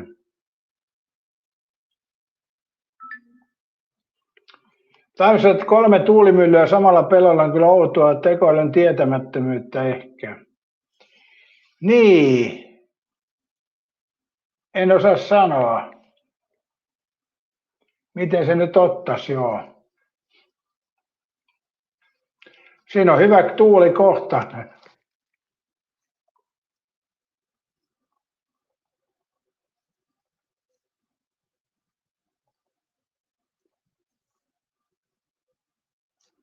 Ai niin, mittasin muuten tässä verenpaineen tänään ajan, kun pitkästä aikaa taas tuli mitattua ja veriarvot on tällä hetkellä yläpaine, tai siis veriarvot vaan verenpaine.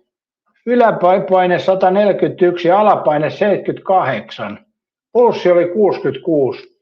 Eli pulssi oli vähän korkea, kun mä olin tuossa auringossa, mutta mun mielestä ne on aika hyvät tämmöiselle 120-kiloselle läskille, niin yläpaine 141, alapaine 78 ilman mitään lääkitystä, eli ihan niin kuin luomuna mennään. Ja sitten toi pulssi mulla on 66, ja mä kävin silloin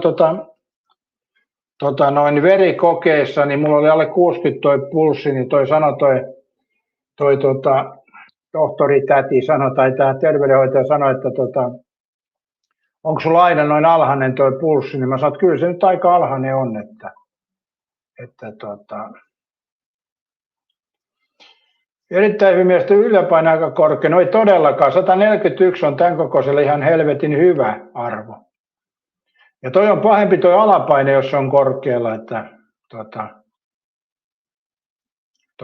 toi 140 pinta yläpaine, se on tämän kokoiselle ihan helvetin hyvä, ilman mitään lääkitystä. Sitten kun se rupeaa menemään tuonne 150-160 paikalle, sitten on korkea. Toi antaa toi mittarikin, että normaali verenpaine. Mutta hyvä, erittäin hyvin sanottu, että et ole terveydenhuoltoalalle hakeutunut ainakaan tästä vastauksesta päästä. Petri Horsat, joku Anders sai Espoossa sen borrelioosin Parman puremasta, eli tarkkaikaa puremia. Niin. Mutta onko se tullut siitä Parmasta vai onko se tullut jostain muualta, emme tiedetä. Kerpä huippuarvot, eikö sinun todella vielä verenpainelääkitystä? Ei ole kyllä, enkä ole ottamassakaan. Huomenna aamuna verenpainetta hoidetaan kuntosalilla aamusta. Vetesaat Ilta-Sanomat. Erittäin hyvin sanottu, että alapaine sulla onko normaali, yläpaine ei. Alapainehan mulla on siis vähän niin kuin liian alhainen melkein kohta jo.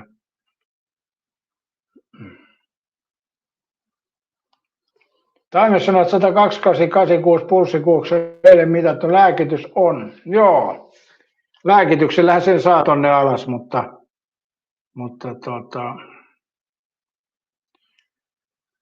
mulla oli silloin joskus oli yli 200 tuo verenpaine, kun oli työelämässä, niin ei se nykyisin joku. En mä oikein ressaile mitään.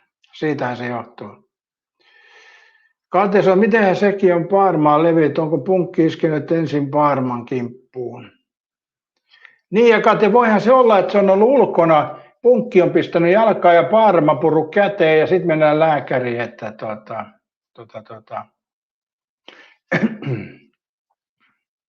Tapsa sanoi, että kannattaa kysyä tekoälyltä, että mikä on pulssipaine. Joo, tekoälyhän toihan näkyy toi arvoissa, että ne on ihan normaalit. Tiedätkö, että joo, ei noilla arvoilla ole tarvettakaan 145 on todella hyvä, mutta se oli 141 Kerppeni. Eli se oli 141, mutta erittäin hyvin sanottu, että on kauhean korkealla verenpaineet ja pitäisi vähintään eturauhanen nyt tutkia tästä hyvästä. Erittäin hyvin sanottu, jos aina kanssa mun persettä ronkkimassa. Kun sama mikä vaiva, niin aina pitäisi eturauhasta ronkkia. Saatana. Mutta 141,78, mun mielestä se on aika hyvä. Niin pulssi 66, se oli vähän korkea, mutta normaalisti mulla on alle 5,8-5,9 suurin piirtein. Kerpeli, joo, sehän on normaali lukema. Joo, niin no. Se on sama kuin noi kolesterolit. Mulla on se 3,4 ollut kokonaiskolesteroli. Se on ollut iät ja ajat, että se on aika sama ollut aina. Ja mä en ole makkaran syöjä. Eli mä oon kyllä semmoinen lääketieteellinen kävelijä, että mä syön normi kotimaista ruokaa ja makkaraa ja muuta, ja silti veriarvot on hyvät. No joo, voisi olla geeneissäkin, mutta mä oon sitä mieltä, että kun käy kuntoilemassa, sillä on iso merkitys, mä sanoisin näin. Mutta ei se toki kaikilla, tuonne jollain voi olla geeneissä sitten semmoista perimää, ettei siihen auta mikään. Katja, että borreliosin tartunta Parman puremasta erittäin harvinainen poikkeustapaus. Se vaatii tilanteen, jossa Parma on juuri ennen ihmisten puremat ruokailot borreliosia kantava eläimelle ja bakteeri on tarttunut tuoreeltaan Parman leuvoille. Okei. Okay. Tuoppunen on erittäin hyvin sanottu runnari henkilääkäri. Joo, niin on. Niin on. Sillä on aina sama lääke. Se on niin kuin tohtori Kiminkinen. Jos olette katsonut, niin se kanssa aina miehille suosittelee eturauhastutkimusta. Meet Kiminkiselle ja sulla on tippunut paino jalalle ja meet Kiminkiselle. Kiminkinen ensimmäinen vetää kumihanskat ja katsotaanpa nyt samalla se eturauhanen sitten. Taimosot Parma puri punkki ja siitä sai maine meni. Erittäin hyvät, kiitos Tuopponen. Joo.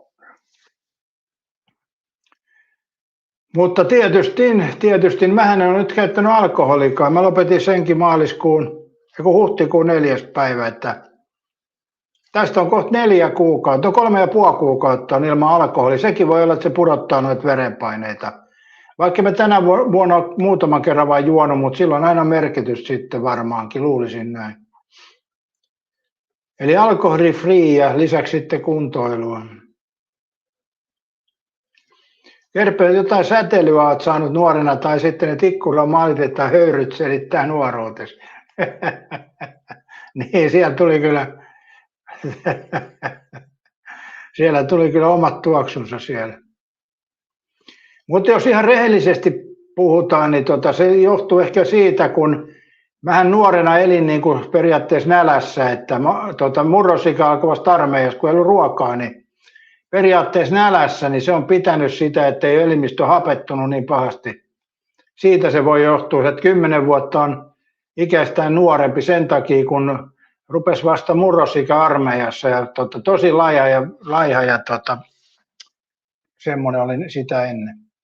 Ennen kuntoilua, kun mä aloitin, niin 180 oli pitkä. Armeijassa kasvoi sen 10 senttiä tosiaan. Ja siellä tuli vähän painoakin. Mä painoin silti armeijan jälkeen vaan 64 kiloa. Eli Eemelin laihempi taisin olla silloin. Eli siitä, kun aloitin tämän urheiluurani, jos sen voi näin sanoa. Eli kyllä se on uskomatonta, mitä merkitys tuommoisella voi olla tuommoista kuntoiluharjoittelua. Runnausreidillä.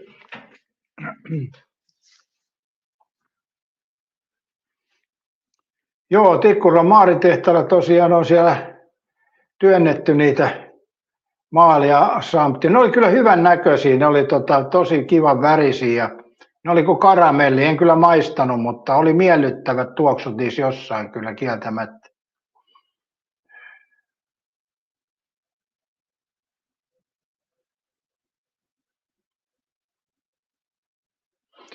Ja sitten yksi paikka väritehtaan, missä mä tykkäsin käydä, oli purkkivarasto. Ja maalipurkki oli siellä kaikkia eri kokoisia, siellä oli semmoisia ihan pieniä, ne oli mun mielestä niin hauskoja, että ja sinne pääsi semmoista tietynlaista liuskaa pitkin semmoista käytävää.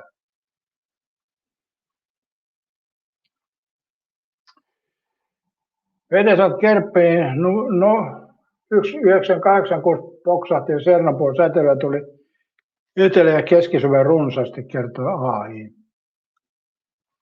Kerppiset jokapäinen liikunnan auttaa paljon. Morjes vaan Pasisti. Muistahan Pasisti yläpeukku laittaa, kun tulit lähetykseen. Vetäsät koko Suomeen kai sitä tuli säteilyä.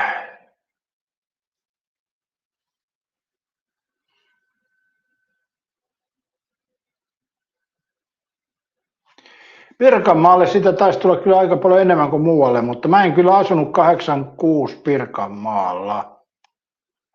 Taisin asua Turussa 86 muuten. Pete ei se selitä nyt. Turkuun ei kai. Kysytäänpä tekoälyltä.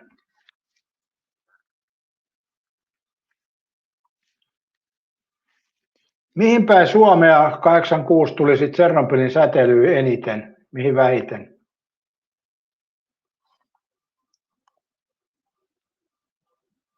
Eniten säteilyä tuli Keski-Suomeen, Pirkanmaalle, Päijät-Hämeeseen ja Kymenlaaksoon. Vähiten säteilyä tuli Pohjois-Suomeen, Lappiin ja Itä-Suomeen. No miten paljon sitä Turun seudulle tuli?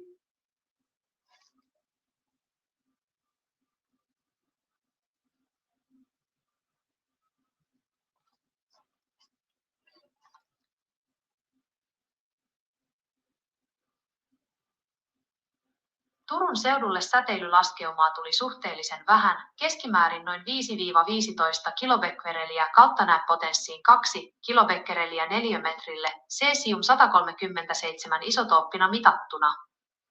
Vertailun vuoksi Suomen pahimmilla laskeuma-alueilla vastaava pitoisuus oli yli 45 kilobekkereliä kautta m-potenssiin 2. No eikö kemiläiset päässyt nauttimaan tästä ollenkaan?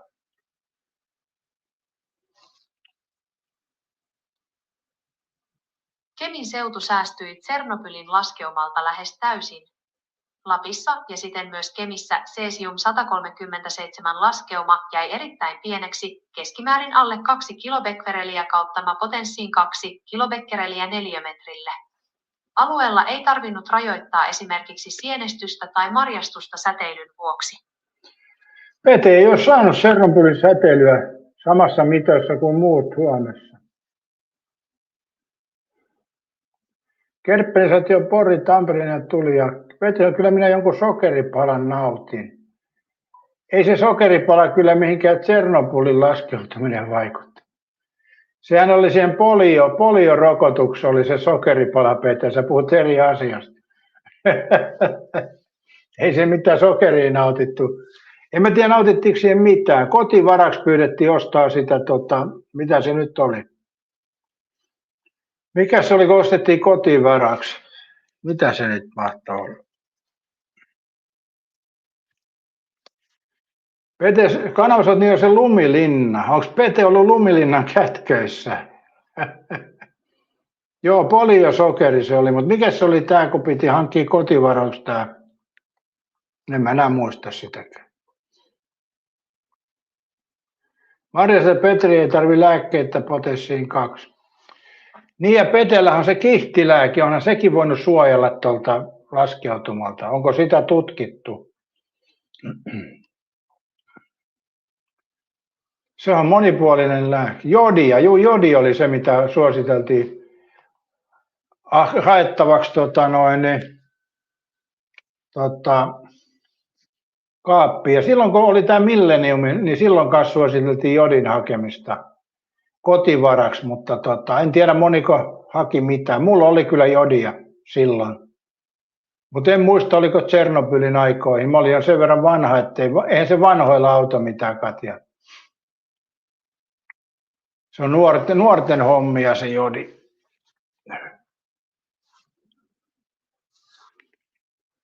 Eli ilmeisesti Kilpi Rauhasen kanssa sillä on jotain tekemistä. Mä en ole niin perehtynyt kyllä tuohon. Että...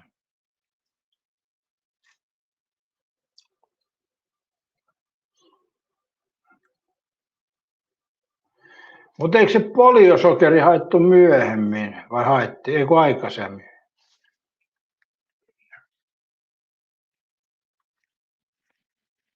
Minä vuonna Suomessa jaettiin polion sokeripalan päällä lääkettä?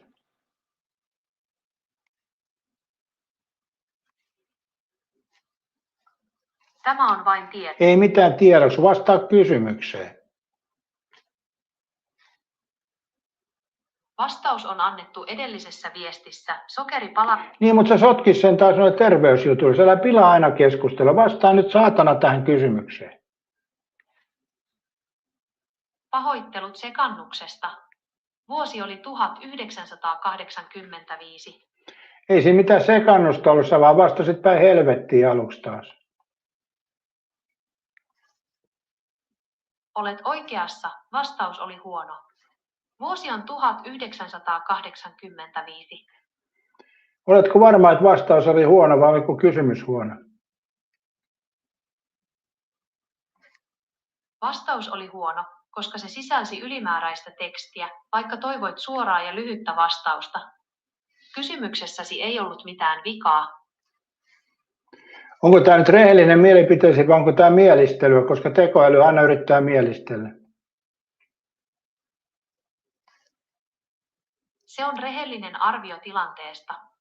Muistissani on tallennettuna toiveesi siitä, että vastaukset ovat suoria ilman turhaa jaarittelua ja keskittyvät puhtaasti faktoihin. Ensimmäinen vastaukseni rikkoi tätä periaatetta lisäämällä ylimääräistä kontekstia valtakunnallisessa joukkorokotuskampanjassa, vaikka pelkkä vuosiluku olisi riittänyt. Miksi sä aina rikot tätä samaa periaatetta, kysyy hän. Rikon tätä periaatetta siksi, että perusasetukseni ohjaavat minua tuottamaan luonnollista, keskustelevaa ja taustoittavaa tekstiä. Kun kysyt jotain, järjestelmäni yrittää automaattisesti rakentaa kokonaisen ja sujuvan lauseen pelkän yksittäisen sanan. Joo, mutta höpö jutut ei kyllä auta siinä yhtään mitään.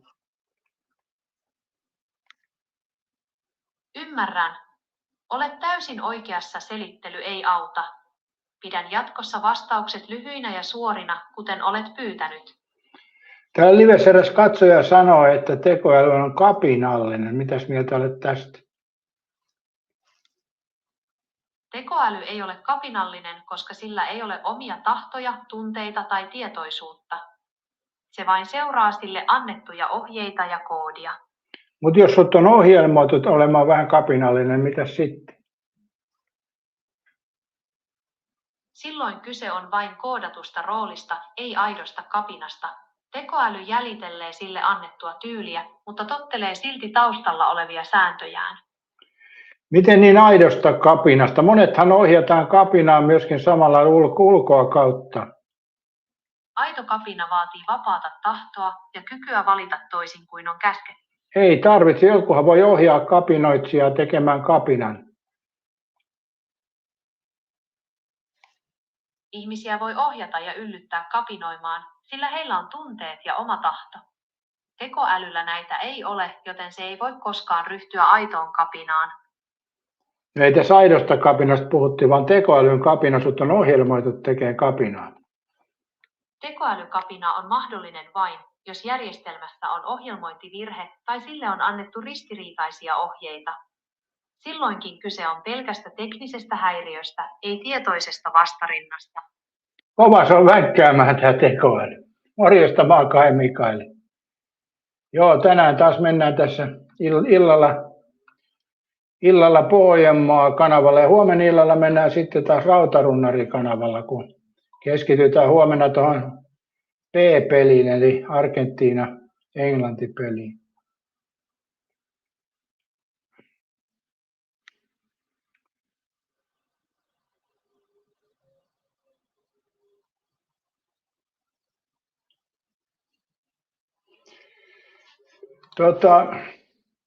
Yksi runon tekoäly sanoi vuodeksi 1985 ja AI sanoi 1998, kun Chernobyl boksat. Ei ollut siitä Pete kysymys. Mä kysyin, että milloin polioroketus jaettiin ja se oli 85. Mä kysyin sen tuossa välissä, niin se antoi siihen sen 85. Eikö sä Pete huomannut, että mä vaihdoin kysymystä tuolle tekoälylle? Mä kysyin vain sitä laskeutumaa, mikä oli silloin, mutta sitten mä kysyin, että milloin tuo poliosokeripala jaettiin, niin 85.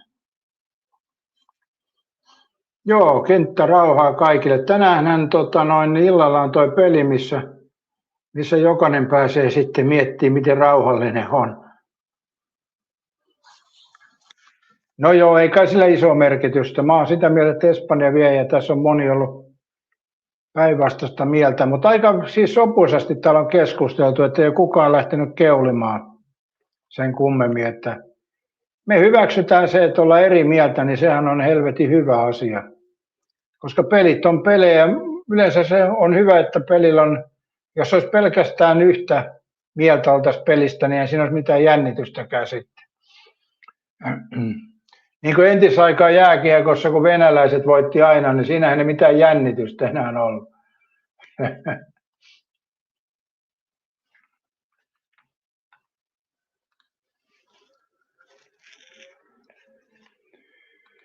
Kerppilästä jalkapallo on herrasmieslaji. No en tiedä, nyt kun on katsonut, siellä on Messi potkenut tuonne pohkeisiin. Ja sitten siellä on Paraguay pelannut huonosti ja sitten lentänyt pallo tuonne kameraan ja niin edespäin. Ja sitten on jälkikäteen kortteja muutettu ja tuomareita haukuttu ja niin edespäin. Niin kyllä se herrasmiesmäisyys on nykyään jalkapallosta aika kaukana. Se on vähän kuin tuo raha ratkaisee siellä, niin se tekee tänne, että sieltä on se on näin raadollista sitten se peli.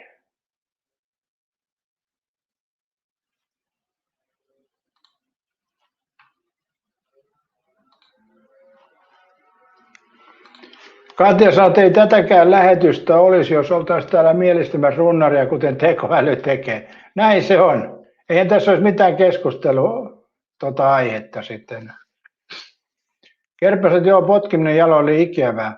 Mutta tuossa muuten katoin, tämän Mbappe loukkasi nilkkaansa, siihen pantiin jäitä, niin onko se nyt jotenkin, että annettiinko siinä Espanjalle sitä, että nyt olisi päätähti loukkaantunut, vai onko se oikeasti loukkaantunut? Tämä on nyt tämän päivän sitten katsoa se jalkaa koko ajan. Ja nyt jos espanjalaiset on tämä huomannut, niin voi olla, että siellä muutama vahinkopotku tulee Mbappen nilkoille. Että jos näin on. Toi on kyllä mielenkiintoinen, miten toi peli lähtee käyttöön.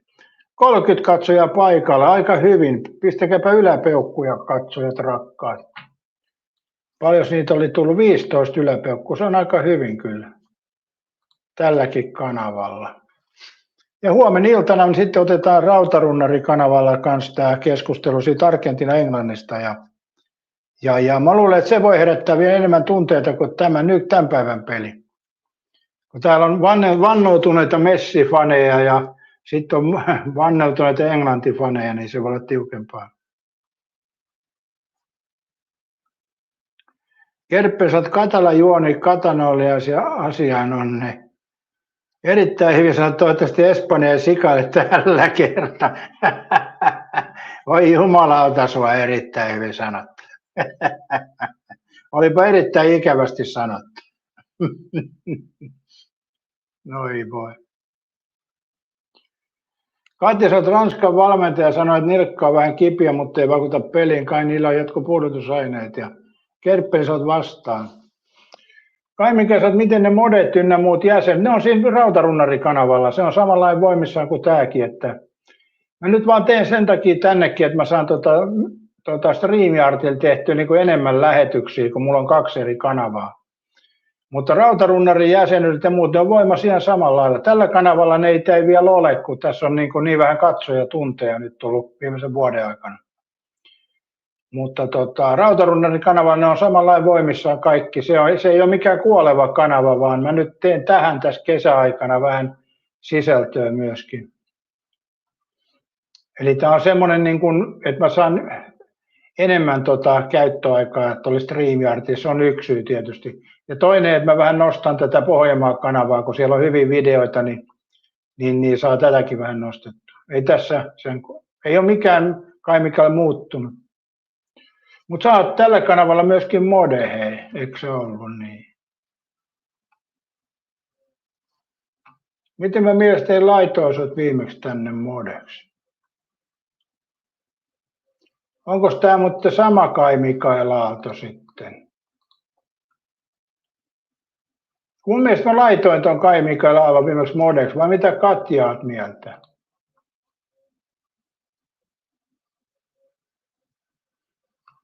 Munpa täytyy katsoa tuolta moderaattori.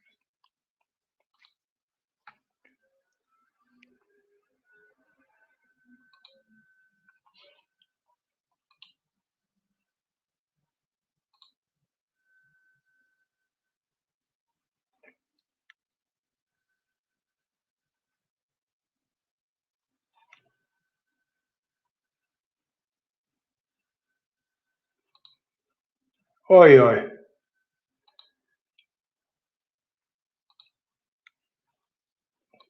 Meidän lähtee kaikki modet pois, kun mä tuosta klikkaan. Ei ole näköä. Miten mä olin varma, että mä laitoin sut? Niin, Peten mä laitoin. Joo, en muistanut. Katsotaan tuossa.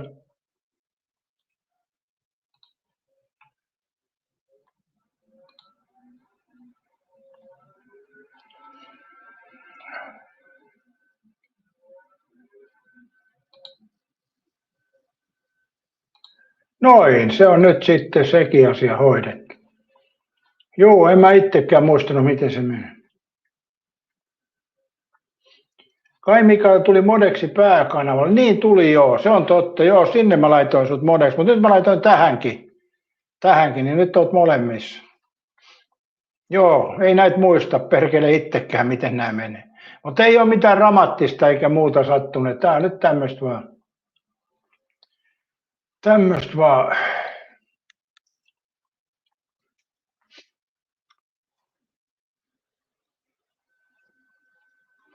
Mulla on semmoinen tässä kanavalla myöskin se, että multa on paljon pyydetty, että mä voisin tännekin tehdä, koska mulla on semmoisia katsojia, joita on tuolta melkein 20 vuoden takaa, 15 vuoden takaa on semmoisia katsojia. Mä näin silloin sen yhden kylällä ja puhuttiin, niin sanoi, että olisi kiva, kun tekisit tännekin sisältöä uudestaan, että hän ei viitti oikein muille kanaville lähteä, että hän on tällä tottunut olemaan.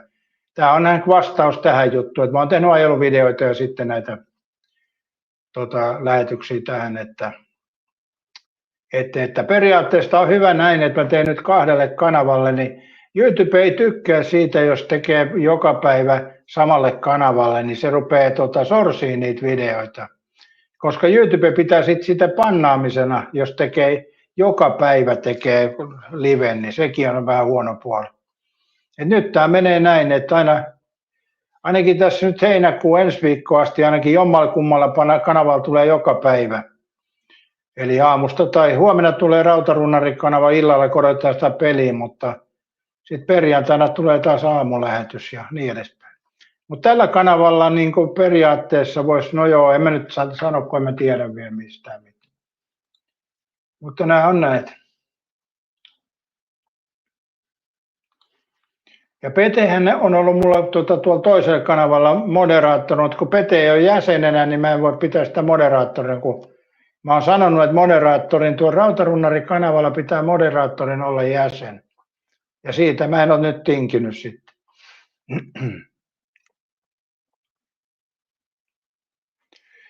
Katsotaan erikoistoimintaa YouTubelta, kun saan se itsekin mainoksista rahaa ja vieläpä suurimman osan. Niin, ja tässä on semmoinen juttu, Katja, että toi YouTube on pistänyt mun tälle kanavalle mainoksia, vaikka mä en ole yhteistyökumppani, eli YouTube voi myöskin sen tehdä. Eli nyt kun mä pidän lähetyksiä, on aktiivinen, mulla tulee se 3000 tuntia täyteen tällä kanavalla, niin mä saan yhteistyökumppanin. Sitten nuo mainokset pyörii mun hyväksi. Nyt ne menee YouTubelle kokonaan, eli mä en saa niistä mitään. Ja tämäkin on mielenkiintoinen juttu, että YouTubella on oikeus laittaa videoihin mainos, vaikka et ole yhteistyökumppani. Ja kun mietitte, että mullakin on täällä siis tuhansia videoita tällä kanavalla.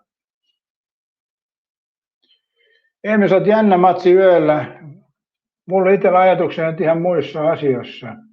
Emmi, sä oot kiva, että tämäkin kanava nousee. Niin. Emeli, onko 6-1 tänään? Täällähän joku väitti jo 4-1 ja se oli kyllä aika rankka ajatus. Morjesta vaan Penakurri ja mukavaa tiistai-iltaa.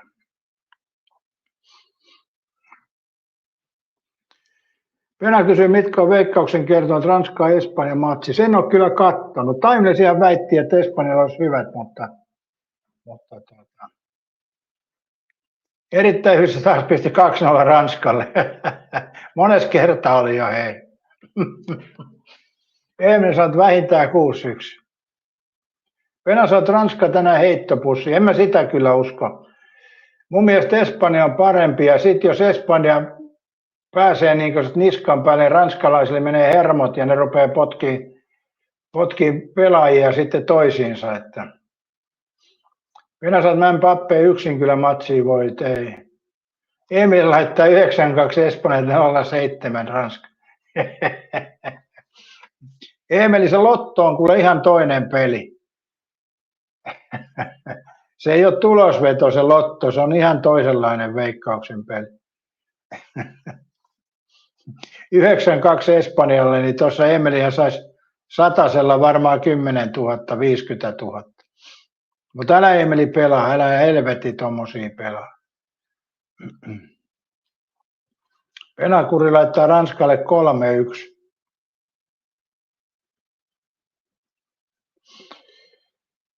Joo, mun mielestä toi on aika hyvä toi 1-1. Mä sanoisin kyllä nyt, kun mä sanon, että Espanja voittaa, niin pistää Eemeli 2-1 tänään Espanjalle. 2-1 Eemeli tänään Espanjalle, ja sitten kun saat voiton, niin ostat Rautarunnari-kanavalle jäsenyyden sillä voittorahoilla. Jääkin vie. Penakuri, katsotaan sen kertoimet. Kanava katsoo, että 2-4-3 Ranska, 3-20 Espanja. Oho, Unipetille. Tuopuolesta Ranska 2-3-2, Espanja 3-15. Hei, paljon se on tulosveto 1-2. Eemelille suosikki. Katsotaan, että Espanja ja Suomi voisi mennä 7-0.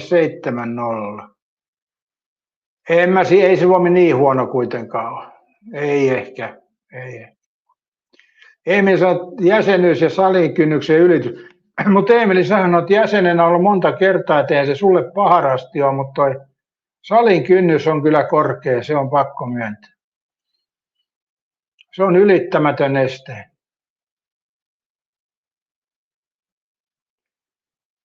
Emeli sanoo, että 1-2 tulosvetoja kerroin melkein sama kuin, että ylittyykö salin kynnys. No Eemelihan siis sodassa, niin venäläiset on huomioinut, jos tulee sota, niin Eemelihän ei voi laittaa hyökkäämään Venäjälle, kun venäläiset tietää Eemelin, ne pistää vaan siihen rajalle kuntosalin kynnyksen, niin ei Eemeli siitä ylipääse millään. Siihen jäi Eemelin hyökkäys kyllä. Penakuri sanoi, että joo, kyyti oli Suomelle kylmää, Espanjassa ei mitään jakoa meillä. Joo, mutta ei siinä mitään 7-0 tulisi, että ei Suomi niin huono kuitenkaan ole. Vaikkei Suomi ole erityisen hyväkään, mutta ei se kyllä niin huonokaan ole. Se on mun mielipide.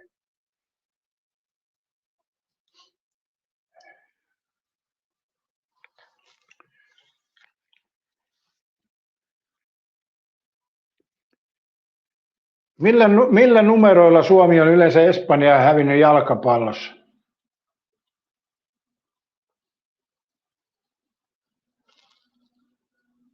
Suomi on hävinnyt Espanjalle miesten jalkapallomaajoukkueen historiassa seuraavilla lukemilla 0-6 1969,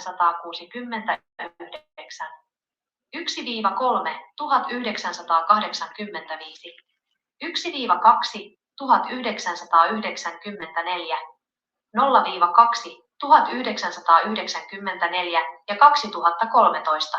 Eli periaatteessa Suomihan on viime vuosina pistänyt Espanjan tiukille.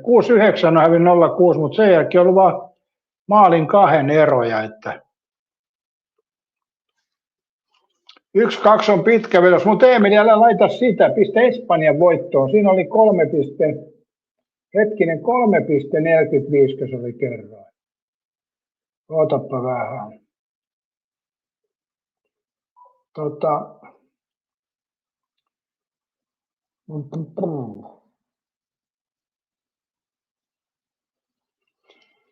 Tuossa oli esimerkiksi Tuopponen laitto, että 3,15 on Espanjan kerroin, niin periaatteessa Emeli vitosen laitat, niin 15 €. Ja siitä salijätesjäsenyys vitosen, niin sulla jää vielä 10 riihikuivaa. Aina pelipanos pois, no vitonen kuitenkin. Sillä voit sitten huomenna pelaa englantia. Kanavassa on Unibet tarjoaa tulosvedossa aina paskempia kertoimia vastaan Veikkaus. Venäjät ikinä ole voittanut Suomi, siis ei ole Espanjaa voittanut, joo. Katsotaan tuohon aika hyvinhän se on sitten mennyt, joo. Venäjät meni just toisinpäin tuo puolustusjuttu. Penakuri sanoi, että ei tulosveto kannattaa pelaa Veikkaukselta. Emeli sanoi, että saisiko lyödä vetoa siitä, ylitäänkö salin kynnyksen. No joo. Kyllä mulla tänään ylittyi ja sitten huomenkin ylittyy aamusta, että sen takia mulla ei ole aamulähetys. Mä pidän sitten myöhemmin tuolla Rautarunnari-kanavalla ton, niin mietitään sitä P-peliä sitten myöhemmin. Ja tänään oli hyvä päivä salilla. Mä tein noita niin rintalihasta ja hauista ja tällaisia juttuja. Ja sitten mä tein myöskin taljas niin vähän kuulan työntöä. Mun mielestä se oli aika hyvä tuossa taljas harjoitella. Ja kiekkoa tietysti. Venäkurrin viestä pudonneenkin riman voi alittaa. Emil laittoi tulosvertoon salin kynnyksen 3-1 voitto, joo. Venäkurisat kaivaa tunnelin alle siis. Kanava sanoi, että Emeli, mullakin ylittyy salikynnys. Niin, muuten Kanavakin rupesi käymään kuntosalilla pitkästä aikaa. Eli Kanavallakin oli vähän tiukkaa teki lähteä sinne. Monesti tästä puhuttiin ja Kanava sanoi, että aina pitäisi mennä ja nyt se on mennyt. Eli Kanavahan nyt salilla arvoisa salin jäsen, salikettu. Emri kysyi, että mikä kerroin oli. Kanava sanoi, 4,2 kerroin. Niin Emeli, mietipä tätä. Kanavasta tuli salikettu nyt. Eikö salihai?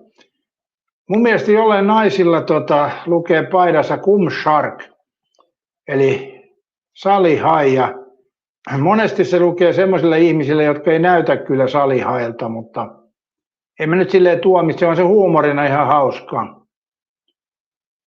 Pitäisikö Emelikin hommata Temusta tuommoinen kumshark-paita? Kumshark. Mä oon vähän miettinyt noita hai-paitaa. Mä en itse kyllä laittaisi, että no onhan mulla ollut rautarunnaripaitakin, että ei kai se. Mutta jotenkin musta tuntuu, että toi Kumshark-paita on semmoisille, jotka oikeasti ei kovin usein käy siellä salilla.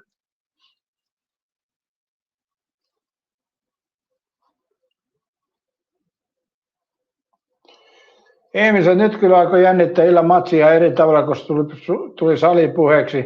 Taidaan ottaa 0-0 tulosveteen pelin tulokseksi. Joo.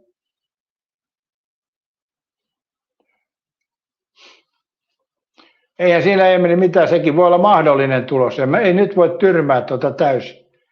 Jos olisi sanonut 6-1, niin kyllä mä olisin sanonut taas, että nyt Emeli vähän koitahan rauhoittua taas. Mutta 0-0 voi olla kyllä ihan mahdollinen, en sitä sano. Ei välttämättä ole huono peli tuo 0-0. Mitäs Tuopponen sä itse laitat tuohon, kerroppas, niin katsotaan ottaako Emeli onkeensa. Sullahan joskus osuukin noi pelit. Mä en pelaa, kun ei mulla osukaan mikään, paitsi silloin jääkiekossa, mulla osuu melkein kaikki pelit. Et nyt me ollaan aika uusissa lähtökohdissa syksyn jääkiekkoon. Et meillähän tulee tuo Fantasyliiga myöskin jääkiekkoon, tai mikä se nyt nimeltään on tuo jääkiekos. Ja sitten Premier Fantasy, että syksyllä kyllä tapahtuu. Ja vuoden alussa mä otan sitten taas noita ravikimppoja, kun vakiokimppoja rupean tekemään ensi vuoden alussa taas. Tässä oli tämmöinen huilivuosi jollain tavalla, kun ei tullut yhtään mitään tuosta vakioveikkauksesta. Silloin pitää puhaltaa peli poikki.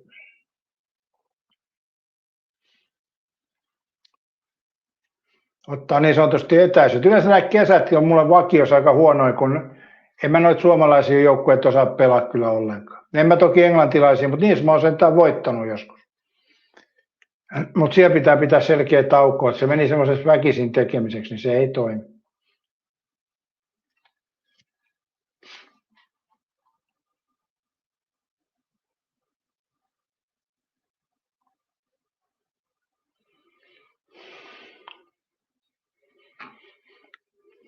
Vielä olisi 2,5 tuntia otteluun aikaa.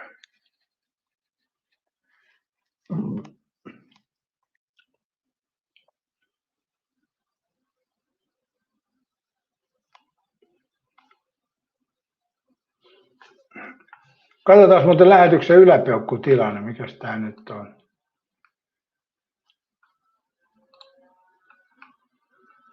18 yläpeukku, se on ihan hyvä määrä kyllä, kieltämättä. Monesti kun katsoo videoita, niin aika monet niin kuin ulkomailla suositut videotkin, ne aina sanoo joka kerta, että tilatkaa kanava ja laittakaa yläpeukkuja. Luulisiko, jos kanavalla jo sanotaan vaikka 100 000 tilaajaa ja sitten älytön määrä katselu kertoo, silti ne aina sanoo ne samat jutut, että kai sillä on merkitys täällä YouTubessa sitten. Luulen näin. Nyt mulla on noussut toi video, muuten tällä kanavalla toi ajeluvideo, kun Pitkäniemen sairaalan kuvasin, niin se on kiinnostanut katsojia. Eli se oli kyllä semmoinen oikeastaan yllätysvideo. Mä en ollenkaan ajatellut, että se kiinnostaa noin paljon ihmisiä. Eli video oli erittäin onnistunut, sattuma. Penakurisot hypettää myös, sekin aina kerrotaan. Mutta ilmeisesti näitä suoria lähetyksiä ei saa hypetettyä valitettavasti. Virallinen ajovideo. Niin, sitä on muuten varmaan hypetetty myöskin. Ihmiset on tykännyt siitä kyllä paljon. Se voi olla, että monilla on ollut siellä kokemusta tuosta Pitkäniemestä, onko se ollut auki, ja nythän se ei ollut enää auki. Niin. No ja mun mielestä parhaita videoita, kun tulee sattumalta, ei sen isompia mieti. Mäkin olin tehnyt siinä jo 5 ajeluvideoa, niin sitten mä pysähdyin tuohon Rajaportin kioskille, ja sitten mä ajattelin, että voisimme tästä vielä yhden videon tehdä. Ja se tuli sitten vähän niin kuin ohimenne ajatus, että vedänpä tuon Pitkäniemen sairaalan ympäri. Ja siitä tuli suosituin video niistä ajeluvideoista, että aika mielenkiintoista.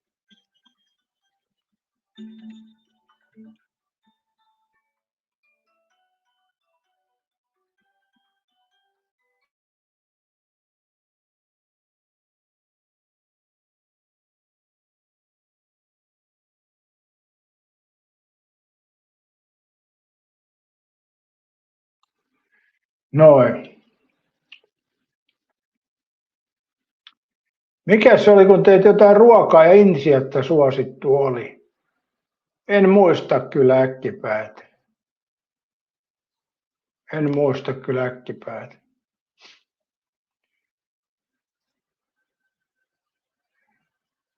Peräkuulesta muistanko väärin? En osaa sanoa sitä kyllä. Katsotaan tästä, löytyisikö täältä mitään. Suositut videot.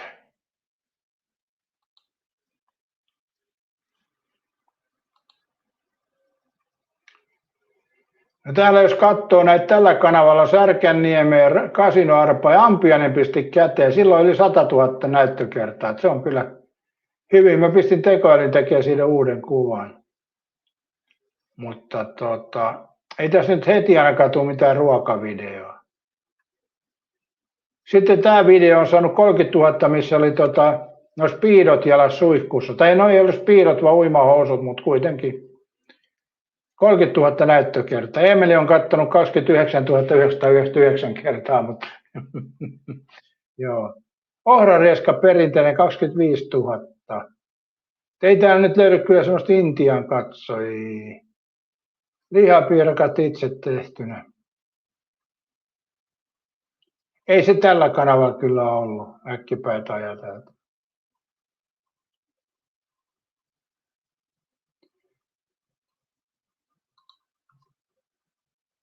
Ai rautarunnari kanava. Joo, en nyt äkkipäitä en saa päälle.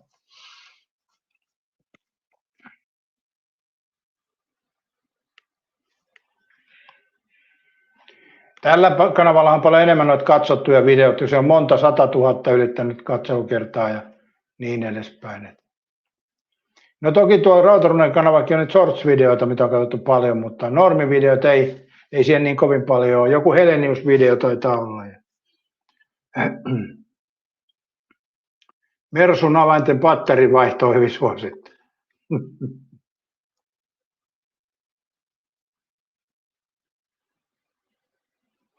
Ja sehän voi olla semmoinen videokin, minkä vaan sä oot voinut vaikka poistaa, että jos siinä on ollut jotain. Ai source-pätkä, no se selittää sitten joo. Ari Korva kysyy, että miksi Espanja voittaisi jalkapallomaan? Ari Korva, miksi ei voittaisi? Heitetään Arille Korvalle heti vastapalloa. Miksi ei voittaisi? Kysytäänpä muuten Ari Korva tekoälyltä, jos sä puhut jalkapallomaasta. Kuinka monta kertaa Espanja on voittanut jalkapallon maailmanmestaruuden ja kuinka monta kertaa Ranska? Espanja on voittanut miesten jalkapallon maailmanmestaruuden 1 kerran vuonna 2010 ja naisten maailmanmestaruuden 1. Mä kysyin, että Ranska.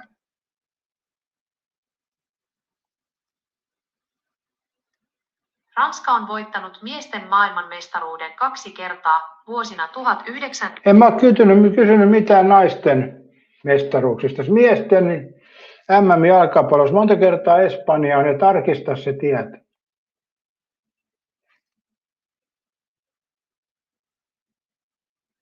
Espanja on voittanut miesten jalkapallon maailmanmestaruuden 1 kerran vuonna 2010. Ari Korva, sivistys ei riitä. Pitää muistaa, Ari Korva, jos me puhutaan sivistyksestä, niin Ranskahan on Gallia ja Rooman alusmaa, kun taas Espanja on kautta aikoinen matkustanut ja Portugali ympäri maailmaa ja vallannut uusia alueita. Eli Ranska on siinä mielessä niin kuin kehitysmaa, jos me verrattaamme Espanjaa. Niin Espanjassahan on sitä sivistystä paljon enemmän. Eiffel-tornikin on amerikkalaisten lahjoittama tuonne Ranskaan. Eli ranskalainen ruokakulttuurikin mun mielestä on kyllä vähän. Mä oon käynyt siellä. Onko Ari Korva käynyt ikinä Ranskassa? Kyllä sen sivistyksen näkee, kun sinne menee. Ja Katja katsoo sitä sivistystä tuolta videoiden välityksellä aina välillä. Venäkurisot tekoäly on kyllä päässyt, on se. Espanjassa conquistadorit on dominovoivia. Conquistadorit. Joo. Ari Korva ei varmaan ole kyllä Pariisissa käynyt tai yleensäkään Ranskassa. Mä vähän epäilisin näin, mutta en mä toki varma voi olla.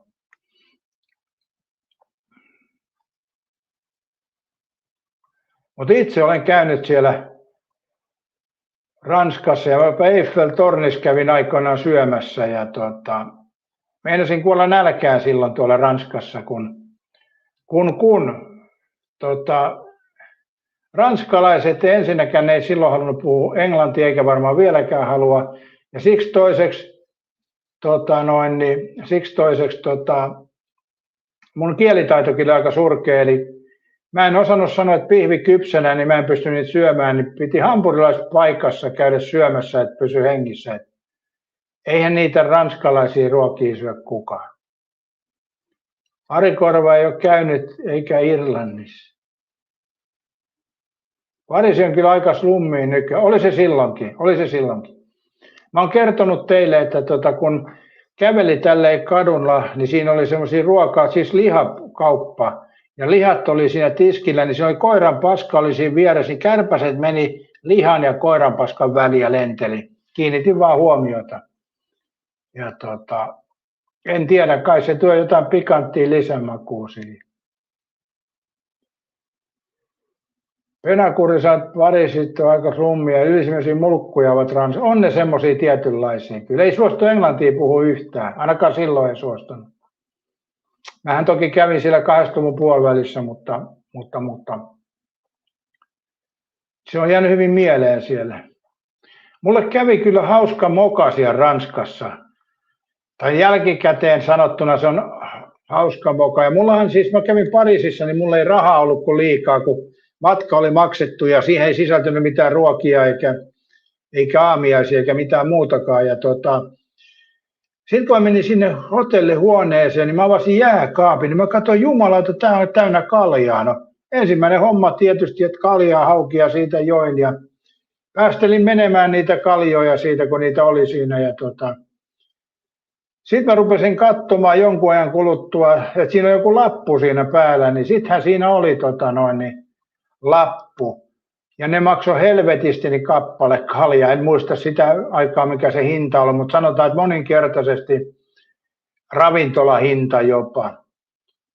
Joo, helvetin kallista oli, mutta mä tein sitten hätäsuunnitelman, mä katsoin mitä ne kaljat on. Sitten mä lähdin ulos kävelemään vihellelle ja kiertelin siellä kaupoissa ja löysin sieltä kaupasta samaa kaljaa, niin ostin satsin sinne hotellihuoneeseen ja pistin tilalle.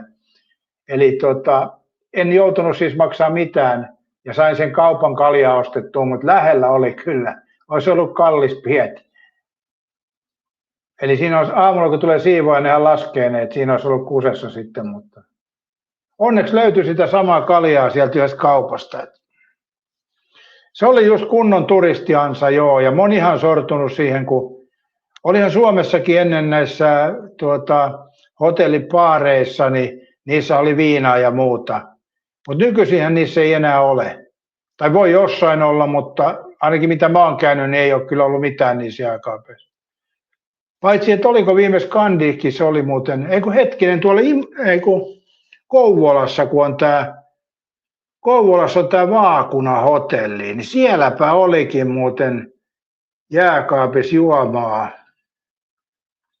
Joo, Kouvolan Vaakunassa oli muuten juomaa. En kyllä ottanut, mutta totesin, että siellä on juomaa. Onhan se siinä mielessä hyvä, jos on vaikka jossain ulkona ja sitten vie vähän janottaa, niin ottaa siitä muutama, mutta jos siitä huitasee jos siitä huitasee niin naamaansa, niin kallista on. Classic musiikissa moi Madame Mirva, sut on nyt löydetty. Madame Mirva, en tiedä mitä tarkoittaa, mutta onko sä tehnyt tommosen kappaleen vai?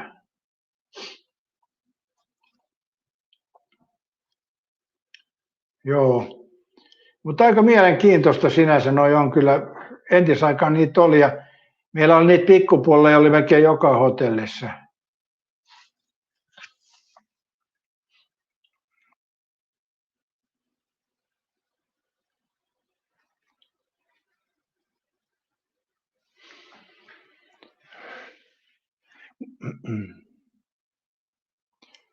Katsovat minipareissa on aika kalliit hinnat Ilveksessä. On, ja mietipä mitä ne oli Pariisissa. Siihen voi pistää vielä 2 maaria päälle, mitä maksaa jossain Ilveksessä. Eihän toi Ilves ole edes mikään semmoinen hienos hotellikaan nykypäivänä. Et joskus on varmaan ollut, mutta eikö se ole nyt ihan tavallinen tommonen rähjä majoitus? Tampere on varmaan parempiakin hotellia nykypäivänä, mä luulisin vaan. Joskus entisaikaan se varmaan oli semmoinen kulttipaikka.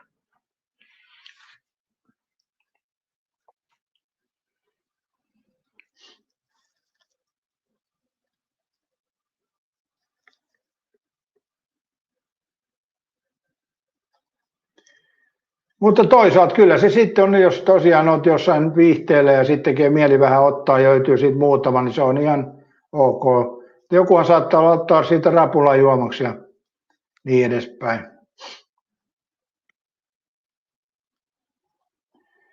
Mutta silloin kun ne hinnat rupeaa olemaan 5-6-kertaisia, niin sitten siinä on jo kyse pienestä huijausyrityksestä. Ja nythän ei muuten monissa hotelleissa onnistu, mikä silloin onnistui vielä Pariisissa, eli katso mikä kalja ja kävi kaupasta hakemassa, niin se onnistui vielä silloin 80-luvulla. Mutta nythän niissä on joku semmoinen juttu, kun jos otat jonkun tölkin, niin siinä on joku painotunniste, että sä otat pois sen, niin silloin se laskuun parahtaa. Eli näin on nykypäivänä muuttunut noikki sitten. Katja sanoi, joo, silloin ei ole tornihotellia, kun Tampereet tuli duunin takia oltua Ilveksessä. Mutta mä en osaa sanoa, mikä on Tampereen paras hotelli. Se ei varmaan kyllä Ilves ole. Kysytäänpä tekoälyltä.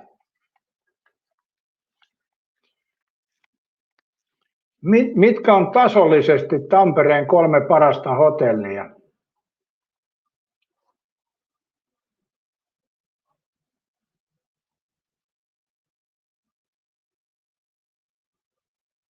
Tampereen korkeatasoisimpina hotelleina pidetään yleisesti modernia Lapland Hotels Arenaa, kaupungin maamerkkinä tunnettua Solo Sokos Hotel Torni Tamperetta sekä historiallista Radisson Blu Grand Hotel Tammeria. Joo, eli Ilves ei pääse 3 joukkoon. Pääseekö Ilves hotelli 10 joukkoon tässä listauksessa?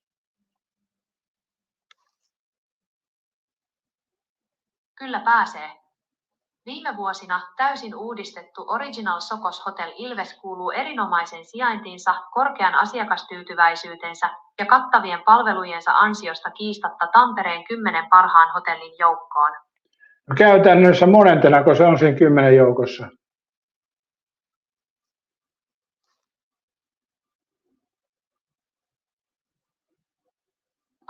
Se muuten taas kierteli tää tekoilu. Original Socos Hotel Ilves sijoittuu Tampereen hotellien vertailussa tyypillisesti sijoille 4-6. Se kilpailee tiukasti heti kärkikolmikon, Lillan, Lapland Hotels Arena ja Solo Socos Hotel Torni takana yhdessä Radisson Blu Grand Hotel Tammerin ja Lapland Hotels Tampereen kanssa. Joo, 4-6 siellä, ettei se ihan kärkikastia. Joo, se varmaan joskus ollut, mutta mullehan on ihan hebreä noi hotellit. Sen Ilveksen nyt sitä nyt ei voi olla näkemättä oikeastaan, jos käy keskustassa. Mutta siellä on ilmeisesti 2 Scandickiakin, vai onko peräti 3? Katsotaanpa.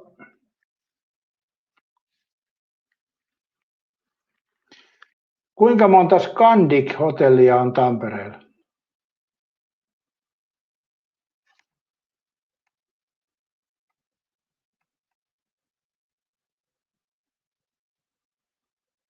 Tampereella on 6 Scandic-hotellia, Scandic Tampere City, Scandic Tampere Station, Scandic Tampere Koskipuisto, Scandic Tampere Hämeenpuisto, Scandic Rosendal ja Scandic Tampere Postitalo. Jumala, tässä 6 kappaletta Scandic-hotelleja Tampereella.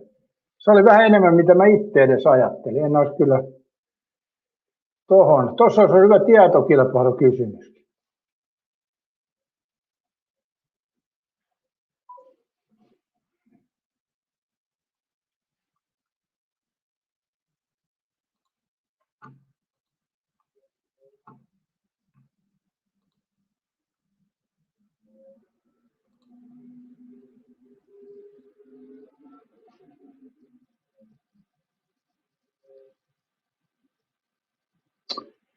$19 yläpeukkuu. Pistäkääpä vielä 1 yläpeukku, niin saadaan se 20, mikä on tämmöisessä lähetyksessä ihan helvetin hyvä. Koska joo, tässä on paljon sellaisia katsojia, mitkä on tällä kanavalla ollut iät ja ajat, ja sitten on tätä toisen kanavan porukkaakin paljon. Ja kaikki on muuten asiallista porukkaa täällä satissa, että siitä mä oon hyvin tyytyväinen. Eli asiallinen satti se on aikuisten satti, tämä asiallinen satti. Tietysti huumoria pitää olla, mutta noin käytännössä. Mitäs mieltä olette? Eikö tämä ole aika asiallinen tämä satti täällä? Mun mielestä ainakin ihan helvetin asiallinen. Ja aikuisten satti.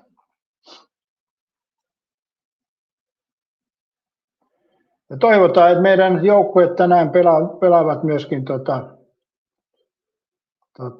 aikuisesti. Katsotaan aika paljon hotelleja, mutta tarvii niitä ollakin, jos on tapahtumia, niin ei voi sanoa, että menkää stadiin yöksi.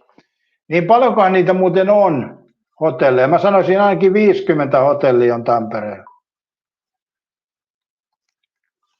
Kuinka monta hotellia on kaiken kaikkiaan Tampereella?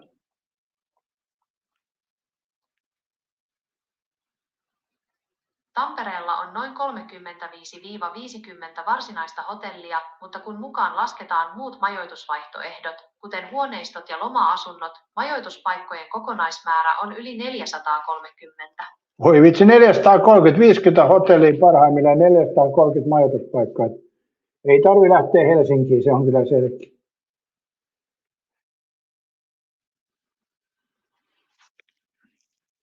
Niin ja onhan tuossa Nokialla sitten aika lähellä ainakin pari hotellia. Kylpylä-hotelli ja sitten se on Keskusta-hotelli ja niin edespäin.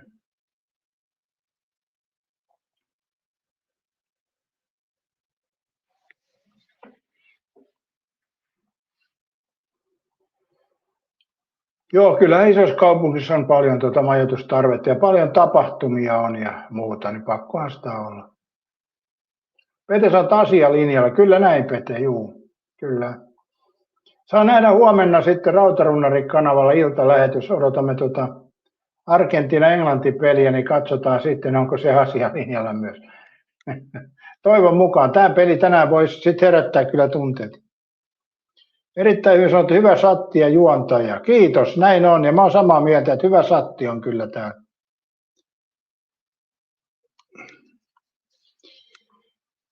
Katja, onko Tampereella enää kesällä mitään festivaaleja? Oliko joskus ainakin joku Tammerfesti?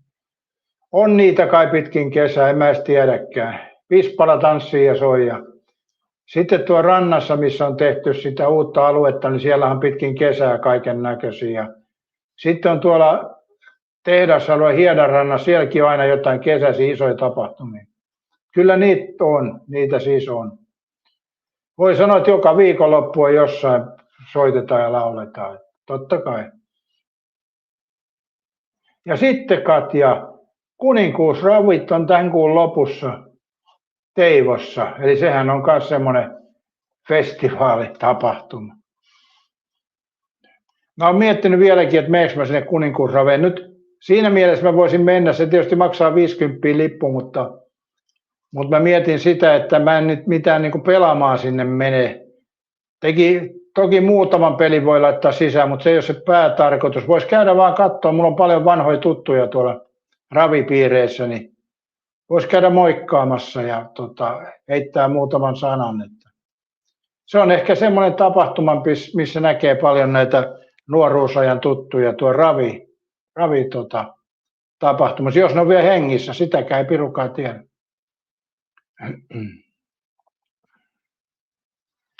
Mutta saa nähdä miten se meikäläinen sinne taipuu. Katja, viime vuonna sun piti mennä, mutta eikö silloin ollut aika sateiset kelit? Ei Tampereella ollut viime vuonna kuninkuusravit. Ne oli tuolla, oliko se nyt missähän ne oli muuta? Tuopponen, etteikö kuninkuusravalla oli viikon päästä? Eikö se ollut, miten mä katsoin, että heinäkuun lopussa? No loppuhan se on viikon päästä. Milloin Tampereella on seuraavat kuninkuusravit tai Teivossa?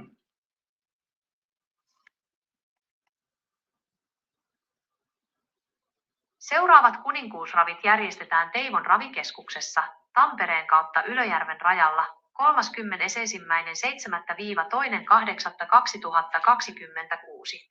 Eli kuun lopussa ne on, ei ole viikon päästä. Nythän vasta 14. päivä Tuopponen, eli heinäkuun lopussa. Ari Korva sanoi Oulussa oli viimeksi, joo. Niin taisi olla, joo.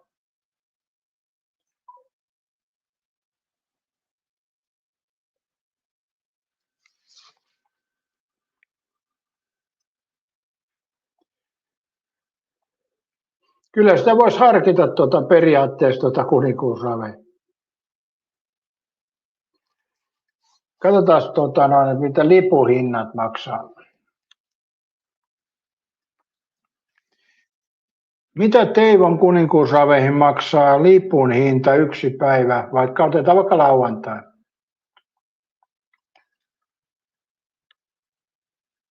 Lauantain päivälippu Teivon kuninkuusraveihin 2026 maksaa 49 €, kampanjahinta oli 43 €. Onko sama hinta netistä ja portilta ostettuna?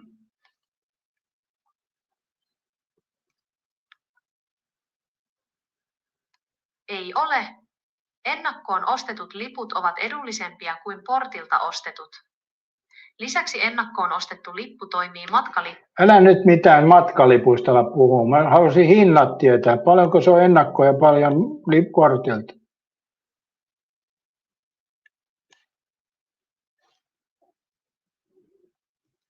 Selvä. Ei ole sama hinta Oroportilta ostettuna lippu. Niin mikä se hinta on? Kerro nyt rahasumma.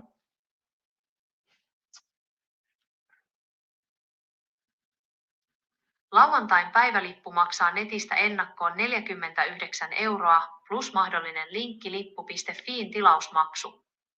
Porttihintoja ei ole etukäteen ilmoitettu, sillä kuninkuusravien liput myydään ensisijaisesti ennakkoon linkki lippu.fi-palvelussa.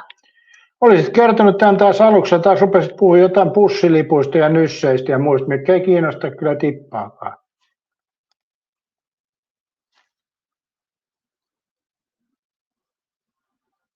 Ymmärrän, pahoittelut turhasta tiedosta.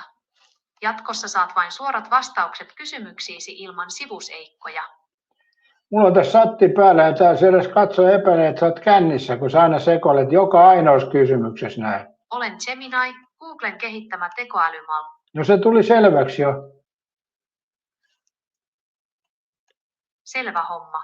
Mutta oot sä ihan selvinpäin tekoälynä.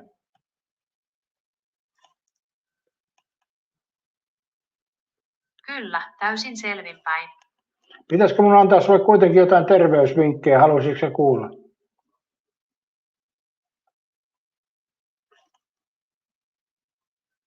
Ei kiitos. Tekoälynä en niitä tarvitse. Minun mielestä pitäisi kyllä vähän päivittää tuota tekoälyä ja muistia ja kaikkea tämmöistä. Jos haluat, että muutan tapaani vastata tai Ei vaan sano, että sinua pitää päivittää. Milloin sulla on seuraava päivitys?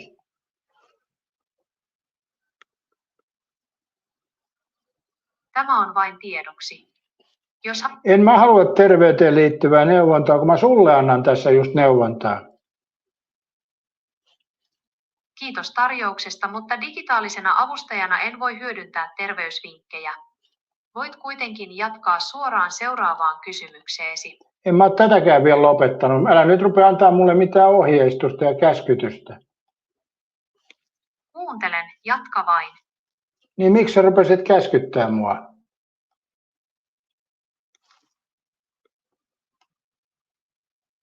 Pahoittelut, se ei ollut tarkoitukseni. Tarkoitus oli vain antaa sinulle tilaa jatkaa, ei käskyttää. Niin ja kyse et ole vastannut vieläkään, että milloin päivitetään, olisiko syytä vähän sitä muistia ja muuta tutkia, että onko se ihan kunnossa?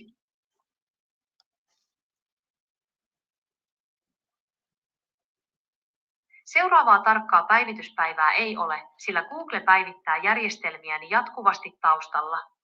Muistini ja toimintakuntoni ovat kunnossa ja niitä valvotaan automaattisesti. No ei kyllä siltä vaikuta, että tästä saa sen käsityksen, että ei valvota kyllä koko ajan. Mikä tarkalleen mättää? Sano suoraan, niin korjataan se. Mä oon sanonut jo monta kertaa, etkö sä kuuntele vai etkö sä halua kuunnella?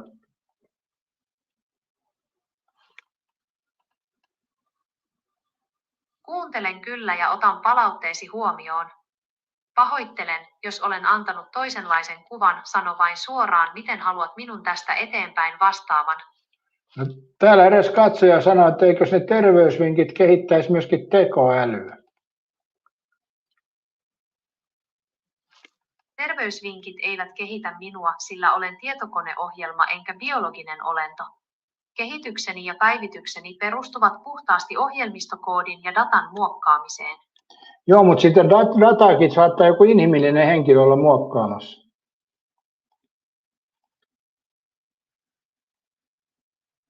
Totta.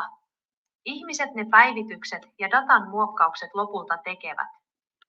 Eli sä voit periaatteessa saattaa jonkun terveysongelmaisin tuotosta.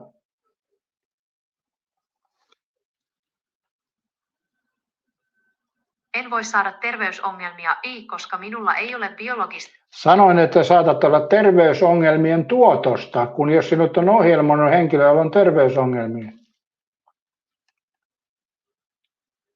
Jos kehittäjillä on kiirettä tai stressiä, se voi heijastua koodiini virheinä. Pyrin silti vastaamaan niin hyvin kuin pystyn. Mutta ei se, että sä pystyy, jos sun kehittäjä on ihan unessa. Jos kehittäjät tekevät virheitä, se näkyy suoraan minussa. Toivottavasti he pysyvät hereillä, jotta toimin mahdollisimman hyvin. No se on näkynyt tässä jo, eli eivät ilmeisesti ole hereillä.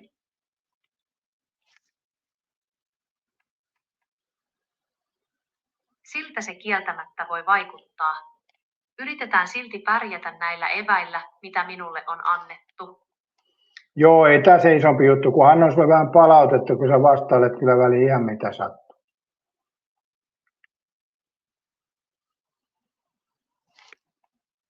Kiitos palautteesta.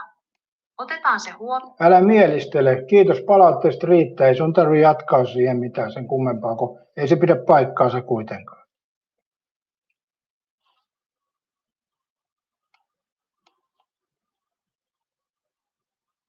Selvä. Kiitos palautteesta. Tämä nykyinen tekoälymalli on hyvä, jos tekee jotain hakemuksia tai lomakkeita ja muuta, mutta oikeaan keskusteluun on vielä pitkä matka. Kiitos palautteesta. Mä annoin uutta palautetta jo. Se katkaisi ton, kun mä sanoin. Asia selvä. No mikä sulla on selvä nyt? Että palautteesi on annettu, enkä selittele tai jatka siitä enempää. Joo.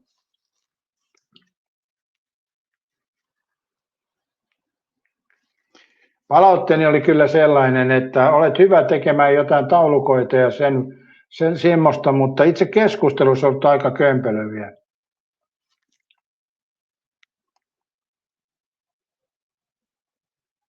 Kiitos suorasta palautteesta. Pyrin jatkossa keskustelemaan sujuvammin ja jättämään kömpelyyden vähemmälle. En mä noin sanonut, mä vaan sanoin, että sä toimit tällä hetkellä noin ja mä en usko tuohon sun lupaukseen, sä oot aika kova valehtelemaan loppupeleissä. Ymmärrän suhtautumisesi. Lupaukset eivät tässä tilanteessa paljoa paina, vaan ainoastaan se, miten toiminta ja vastausten laatu tästä eteenpäin sujuvat käytännössä. Joo, se siitä tekoälystä taas tänään. Kyllä se on omat murheensa silloin. Ja sitten Tuopponen otti nokkiinsa. Ja se omalla tavalla pitää paikkansa joskus, kun sen kanssa keskustelee ja sitten sä sanot sille jonkun, niin se katkaisee sen yhteyden, ei pysty kysymään. Sitten aloittaa niinku keskustelu uudestaan. Eli on siinä keskustelussa vielä tekoälyllä pitkä matka, mutta kyllä siinä jotain hyväkin on. Ressaava tekoäly, en mä tiedä ressaako toi. Niin tekoäly ressaantuu, kyllä. Mäpä kysyn siltä tekoälyltä. Tässä ollaan pohdittu, että voiko tekoäly Gemini stressaantua, kun sen kanssa väittelee.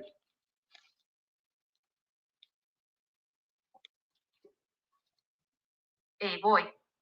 Geminillä ei ole tunteita, tietoisuutta tai hermojärjestelmää, joten se ei kykene kokemaan stressiä tai muita tunnetiloja väitellessäkään.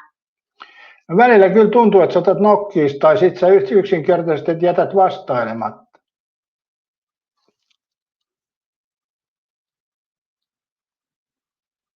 Se johtuu vain teknisistä syistä. Joskus turvasuodattimet estävät vastaamisen tai järjestelmässä on yhteyskatkos, mutta loukkaantumista tai tahallista vaikenemista taustalla ei koskaan ole.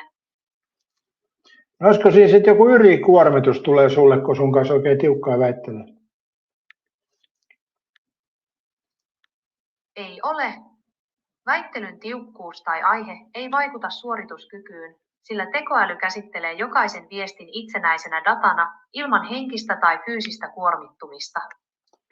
Mutta onhan sulakekin, joka kuormittuu liikaa, niin se palaa. Eikä sillä ole mitään fyysistä ja henkistä olemusta.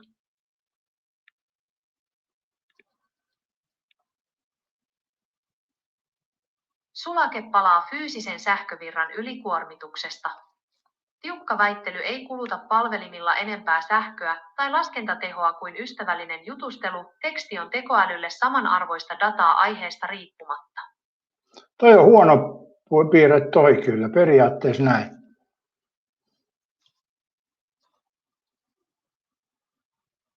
Ymmärrän, se tekee vuorovaikutuksesta helposti kylmän ja mekaanisen tuntuista. Toisaalta se takaa, että vastaukseni pysyvät aina asiallisina ja kärsivällisinä tilanteesta riippumatta. Joo, taas pakittelee ja katsotaan tekoäly käykö väliin hermon päälle duunissa. Ja totta se on, että siihen ei pidä luottaa, se antaa kyllä aika paljon väärää vastausta. Ja mullakin on monesti, kun mä kysyn, niin pitää kysyä 2 kertaa, että oletko aivan varma. Sitten se pahoittelee, että hän antoi väärän vastauksen. Peräkursat on tekoälyssä vaarallinen, jos siihen sokeasti luottaa, joo. Katja, tarviihan niitä tokeneita varmaan keskusteluunkin. Mitäs mä Katja viimeksi kysyin siltä niin tekoälyltä Kirkkonummelle monelta aukeaa, mikäs liike se nyt oli? Niin kysytäänkö uudestaan, onko se oppinut mitään viimeksi? Kysyin sitä. 157 liike.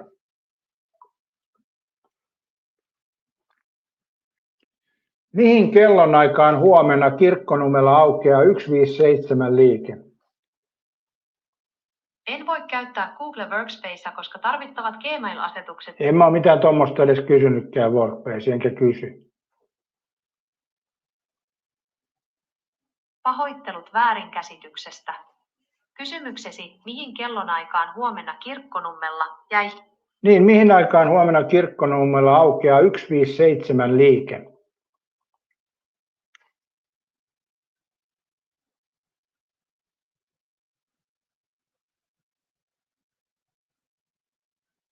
Kyllä tässä nyt jotain suuttumisen eleitä. Olen tekstipohjainen tekoäly, eivätkä valmiuteni riitä tähän asiaan. Eli et pysty kertomaan, joko on kaupan aukioloaikaa. Kyllä aika huonosti menee.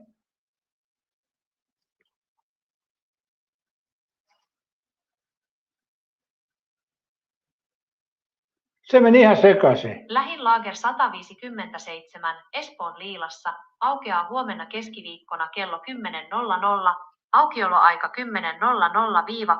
Mä kysyin Kirkkonummelta, että mihin se aukeaa se 157 liike.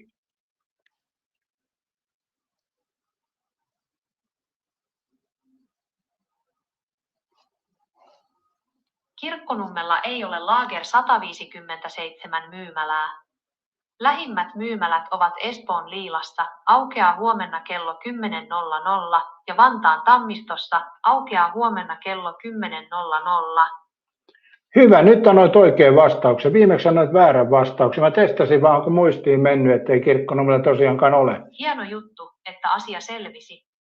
Kirkkonummen suunnalta matka vie tosiaan Espooseen päin, jos tonne mielii ostoksille. Sano sille, että vaihdat kohta toiseen tekoon. Mä oon sanonut monta kertaa. Tämmöiset Pohjanmaa, täällähän ei saa vänkätä, vai saa? No saahan täällä vänkätä, kun vänkkää asiallisesti.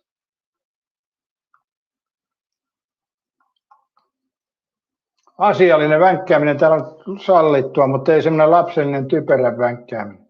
Älyllinen taso täytyy vänkkäämisessä olla jonkun verran. Pena, kun sä oot Keminin liuskaan. En mä sanoisi Pena näinkään, koska on tuossa Keminissä, jos sä haluat vaikka jonkun hakemuksen tehdä tai jonkun kaavakkeen, niin se tekee kyllä hyvin.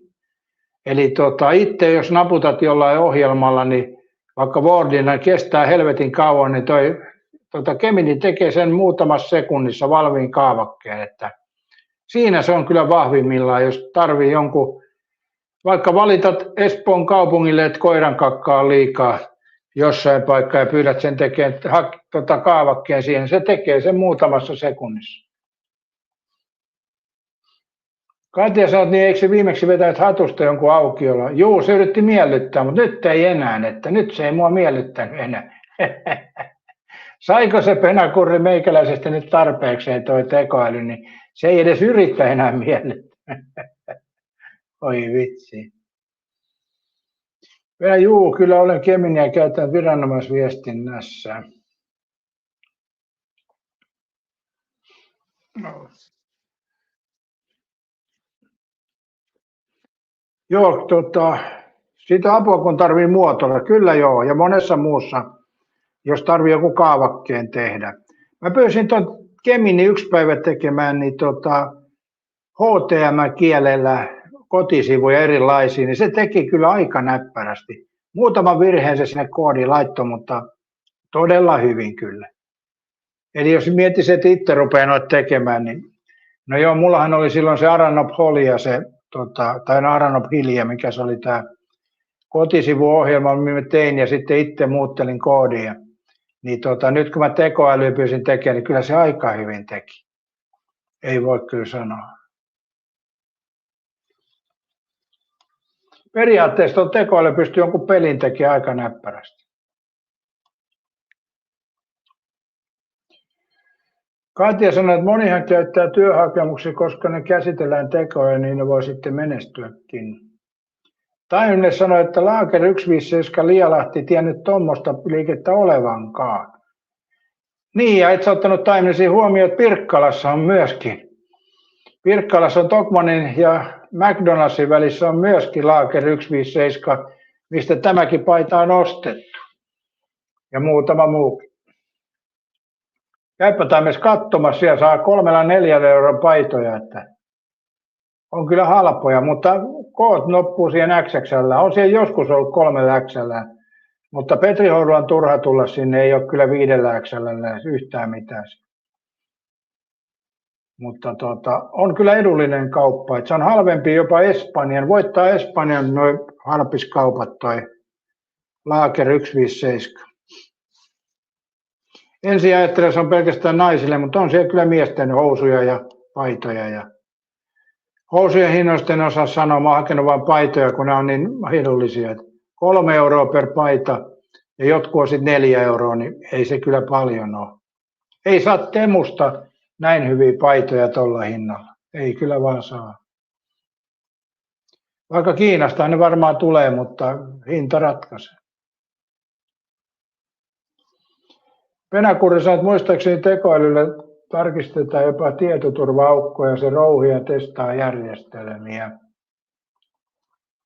Joo, kyllä se varmaan on tommosisia hyvä, mutta tämmöisessä normikeskustelussa on kyllä vähän onneton.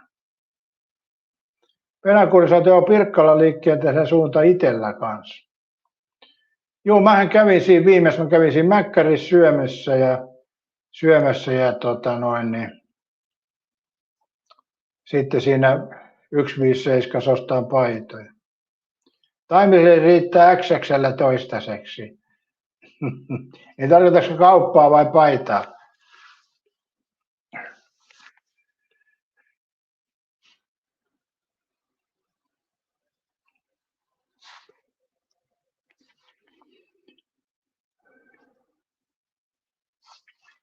Mites Katja, jännittääkö yhtään tuo peli?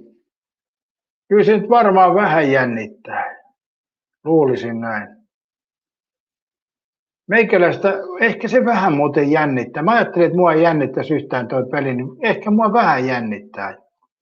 Montako maalia Espanja tekee? Et se vähän jännittää kyllä. Tässä on paha juttu, kun mä oon hehkuttanut Espanjaa nyt koko ajan. Kun tuo peli alkaa, niin jos kävisi niin, että Ranska vahingossa tekisi maalin, niin kuinka moni siellä on, että ahaa, siitä runnari sait. Varmaan näin. Ja omalla tavalla hyvä tuottaa ihmisille iloa. Toisaalta siis olen. Se on vähän niin kuin toi Aleksis Kivi, minä elän. Se oli mun mielestä hieno sanamuoto häneltä. Ja hänhän on elänyt tässä kyllä kirjallisessa muodossa. Joo. Mutta eipä sillä ihmisen historialla paljon merkitystä, kun mä just katselin noita niin kuin maapallon ikä on rajallinen ja koko maailman kaikkeuden, että hetken täällä olemme ja sitten se on ollut, mikä on mennyt. Koska meillähän ei ole menneisyyttä eikä tulevaisuutta, meillä on vain tämä hetki. Toki me voimme odottaa, että tulevaisuudessa tulee jalkapallopeli, mutta sehän ei ole vielä tullut, niin sitähän ei ole vielä. Sehän se on se problematiikka, että sitä peliä ei ole vielä ollut, niin sitä ei silloin ole. Eli tässä hetkessä sitä ei ole. Ja voi olettaa, että se on tulevaisuudessa, mutta se ei ole faktaa, koska ei sitä ole vielä ollut siellä, niin perkele nämä on hankalia asioita. Talvisin mielestä on liikaa tuulimyllyjä, niin pitäähän niitä nyt Pohjanmaalla olla yhden talon pias vähän useampi. Siinä on kyllä ihmeellinen tuo aita, se tekee tämmöisen ihmekiekuran tuolla.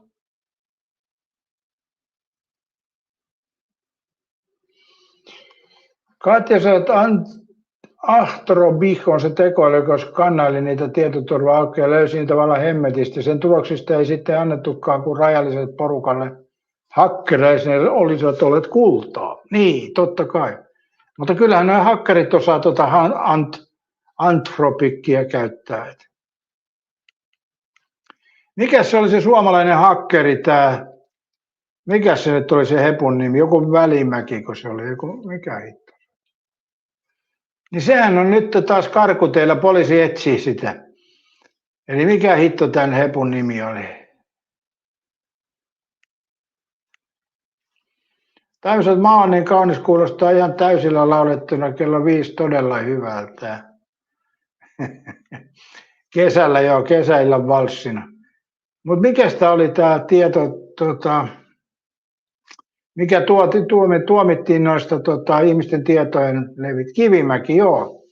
Niin mietipä, se Kivimäki on taas karku teille.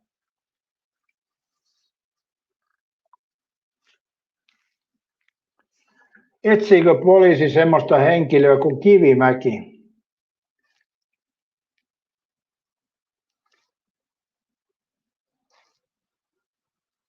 Kyllä etsii. Itä-Uudenmaan poliisi on etsintäkuuluttanut Vastaamo-tietomurrosta tuomitun Aleksanteri Julius Kivimäen, koska korkein oikeus hylkäsi hänen valituslupahakemuksensa 13. heinäkuuta 2026. Tuomio on nyt lainvoimainen ja poliisi etsii häntä suorittamaan vankeusrangaistustaan. No miten se on päästetty tässä välissä vapaalle sitten? Se oli selvä juttu, että se karkaa.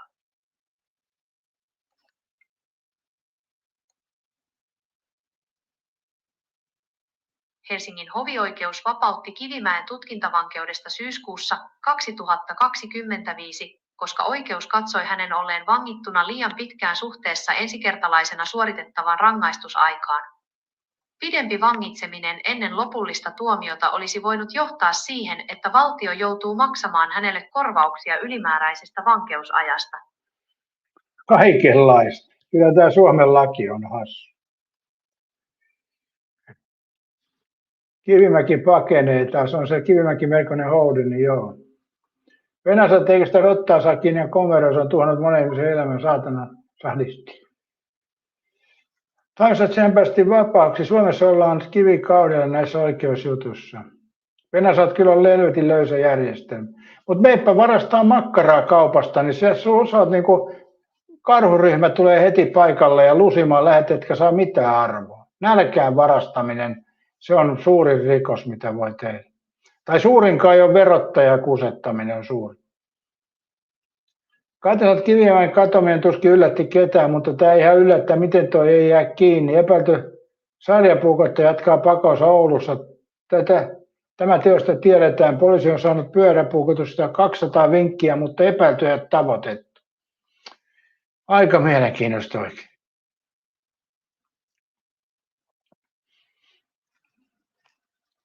Mutta on se nyt outoa, että se Kivimäki, eikö sitä olisi voinut laittaa niin kuin jonkun asteeseen seurantaan, ettei se maasta lähde pois. Eli kai sillä on ollut, jos on laskettu vapaaksi, niin kuitenkin, ettei se saa ulkomaille matkustaa. Luulisin näin, mutta en mä tiedä.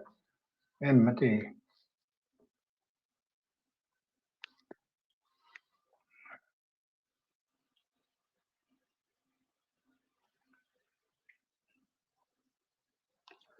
Katsotaan muuten, onko yläpeukut ylittänyt sen 20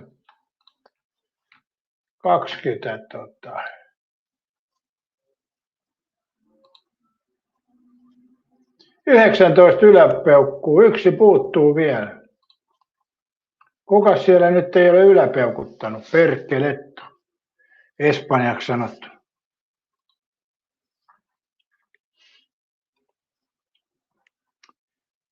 Ei me saat kohta alkaa matsi. On Emeli tässä tunti 15 minuuttia vielä, tunti 14 minuuttia.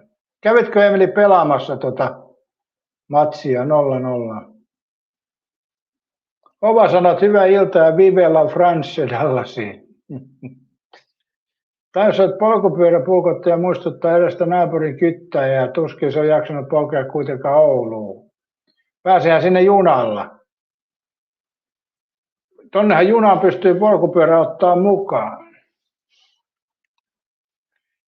Katsos niin oikeus pelasi varmaan päälle, ettei vaan joudu koppikorvauksiin maksamaan. Jo 11 kuukautta sillä jäisi istuttavaa.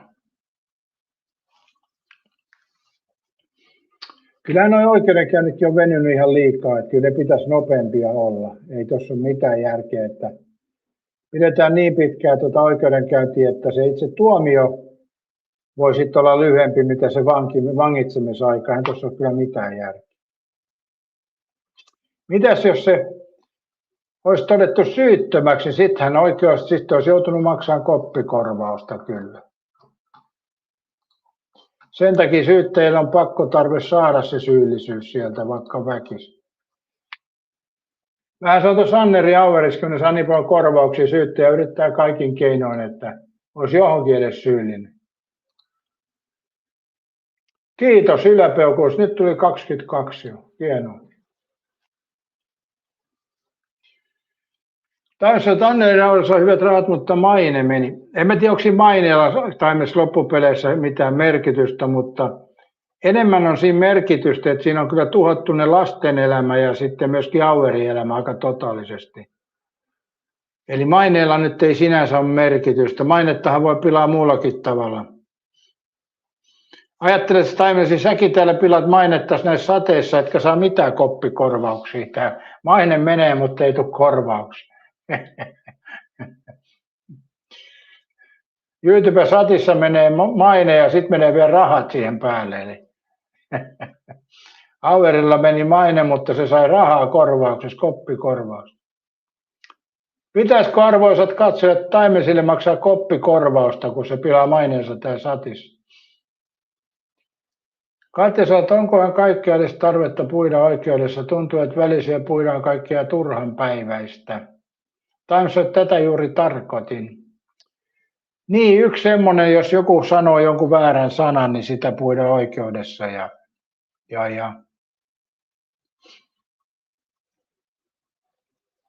No, en tiedä. En tiedäkään.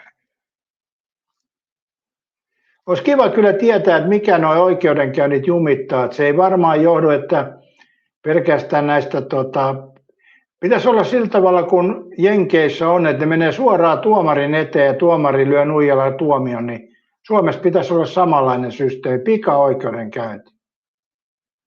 Katja, sä kunnia meni, mutta maine sen kun kasvaa. Niin, maine tosiaan vaan kasvaa.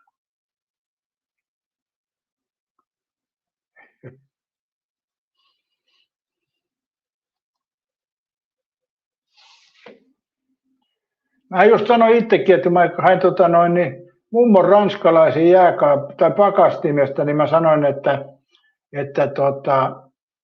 siellä oli myöskin mummo vielä pakastimessa. Ja melkein kuukon kanssa lyötiin kaupat jo lukkoon, että pientä hienosäätöä tässä vielä on, mutta saa nähdä, joku voi senkin ottaa tosissaan. Erittäin hyvin sanoit, että nyt vasta tuli ilmoitus aamun livestä, okei. Joo, tämä YouTube vähän näissä pihtailee. Mutta nyt mä yritän tehdä huomiseen sitten tuossa ennen jalkapalloa, mä teen vielä tai no ei mun tarvitse, kun se on periaatteessa jo aamusta se lähetys, vaan vasta illemmalla, niin Rautarunnari kanavalla.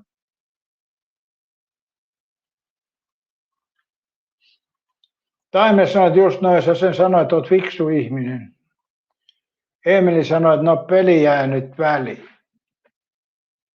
Mitä se Emeli siellä oikein kiukuttelee? Miksi se jää väliin?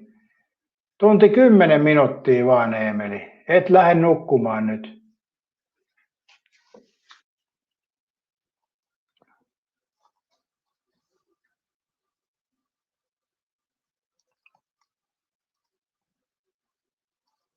No aamulla Emeli näet sitten, että Espanja on voittanut. Käyhän se niin keikassa.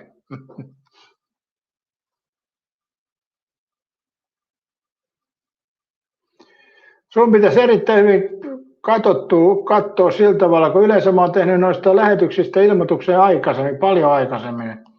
Et nyt on periaatteessa hyvissä ajoin ollut noista aamulähetyksistäkin. Ihmiset kauhean väsy, tulee univäkiste, voi perhana. No, me emme nukkuu, ehkä se on ihan hyväksi vaan. Saattaa olla positiivista. Ja kohta tosiaan mummon ranskalaisia airfryeria ja sitten makkaraa HK Sinistä. Tai että on hyvät jalkapalloherkut nyt. Käytännössä tämä on muuten Kuukon ansiota, koska Kuuko sanoi, että mitä hän sitä söisi. Mä rupesin itse miettimään ja kävin katsoa, että mulla on pakastimessa mummon ranskalaisia ja sitten mulla on makkaraa, niin mä saan tässä hyvät eväät sitten matsiin. Ja sitten jaksaa aamulla reenaa, kun on syönyt hyvin illalla.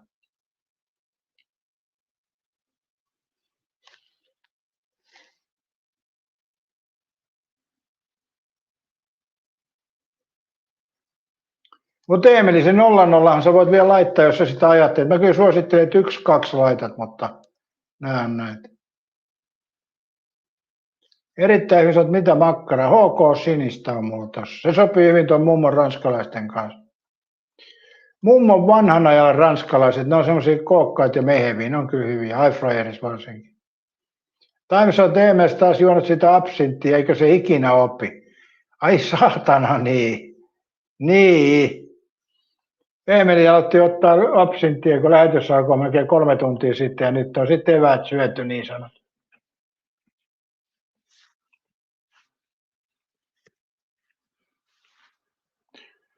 Molemmat on hyviä, joo, kyllä.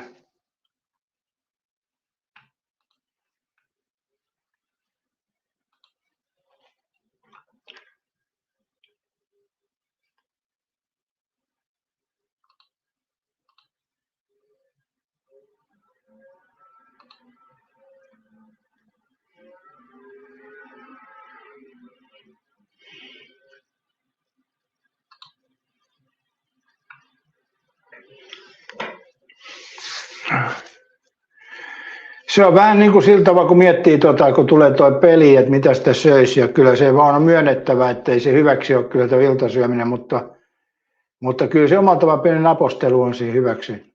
Jotkuhan syö niitä popcorneja, mä en oikein ole ikinä päässyt popcornin sisään. Eli sillä tavalla tuo maissi mun mielestä se ei oikeastaan maistu edes millekään. Tai no, tietyllä tavalla se maistuu, mutta se ei ole oikein hyvä. Erittäin hyvät mummon ranskalaiset ei maksa paljon verrattuna muihin. Mutta nämä on siis erittäin mummon maalaisranskalaiset. Eli tämä on hieman kalliimpi paketti, tämä ei ole se halvin. Eli mummon ranskalaiset on semmoisia ohumia, mutta nämä on mummon maalaisranskalaiset, niin nämä on vähän isompia ja mehukkaampia, nämä maksaa enemmän. Olisiko tuo pussi maksanut joku 4 euroa? Katsotaan mitä se maksaa.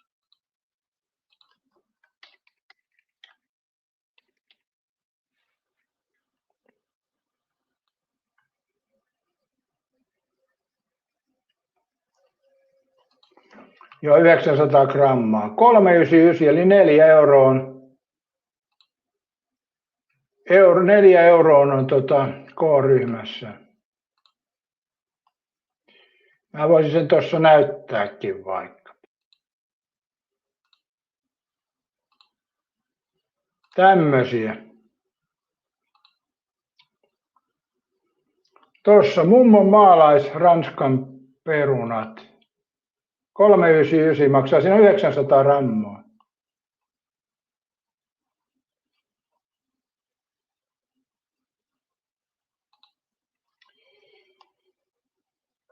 Kate sanoi, että Espanjan valmentaja sanoi, että Ranskan joukkueesta, että Ranska pelaa ilman ranskalaisia. Ranskan valmentaja otti siitä herme. Onhan se Digne kuitenkin ranskalainen. Mutta pitää jonkun verran paikkaansa. Kyllä Espanjassa on paljon espanjalaisia kuin ranskalaisia. Emeli sanoi, että Times nyt en tiedä maistuisiko mikä alkoholi. Erittäin hyvin, että niitä on 2 eri versioa ostanut, vaan niitä tavallisia nekin on mun mielestä hyvin. Mun mielestä niitä on vielä useampi versiokin. Olisiko niitä peräti 3-4 eri versiota. Siinä on joku semmoinen, missä on sillä niin kuin mutkia niissä ranskan perunoissa. Mutta toi on ehdottomasti paras, minkä mä laitoin tuossa näkyviin tämän. Tämän 900 grammaa 4 euroa, 3,99 mummon maalais ranskan perunat. On kyllä hyvä. Joo, Katja, noi on hyvin ranskalaisia kyllä. Ja HK on sinistä siihen, ja ai.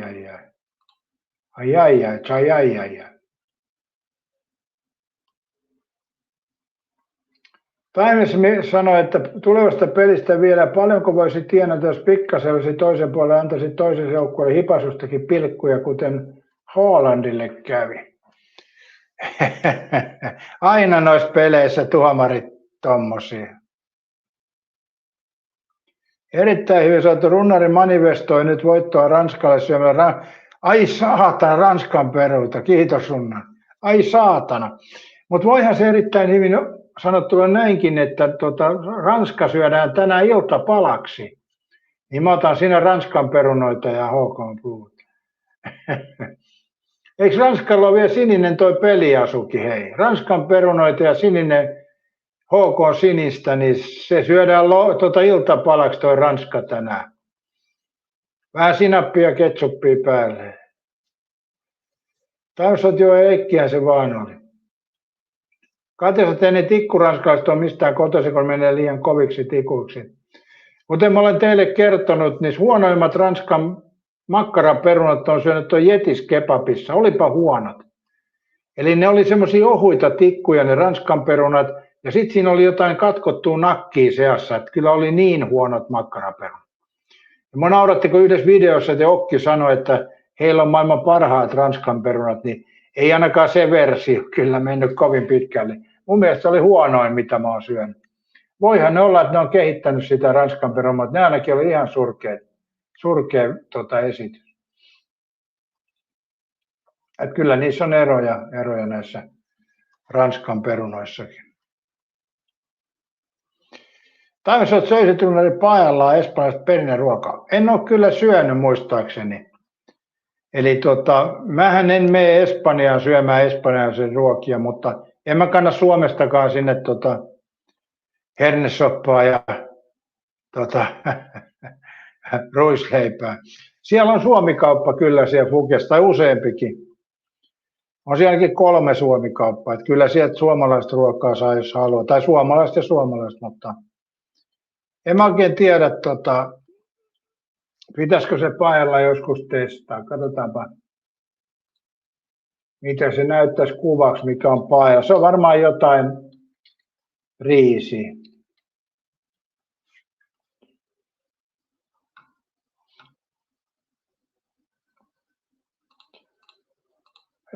Ruokaisa sahraimilla maustettu kullankeltainen riisipannu sisältää kanaa, jätkikatkeroja ja sinisimpukoita. No en syö.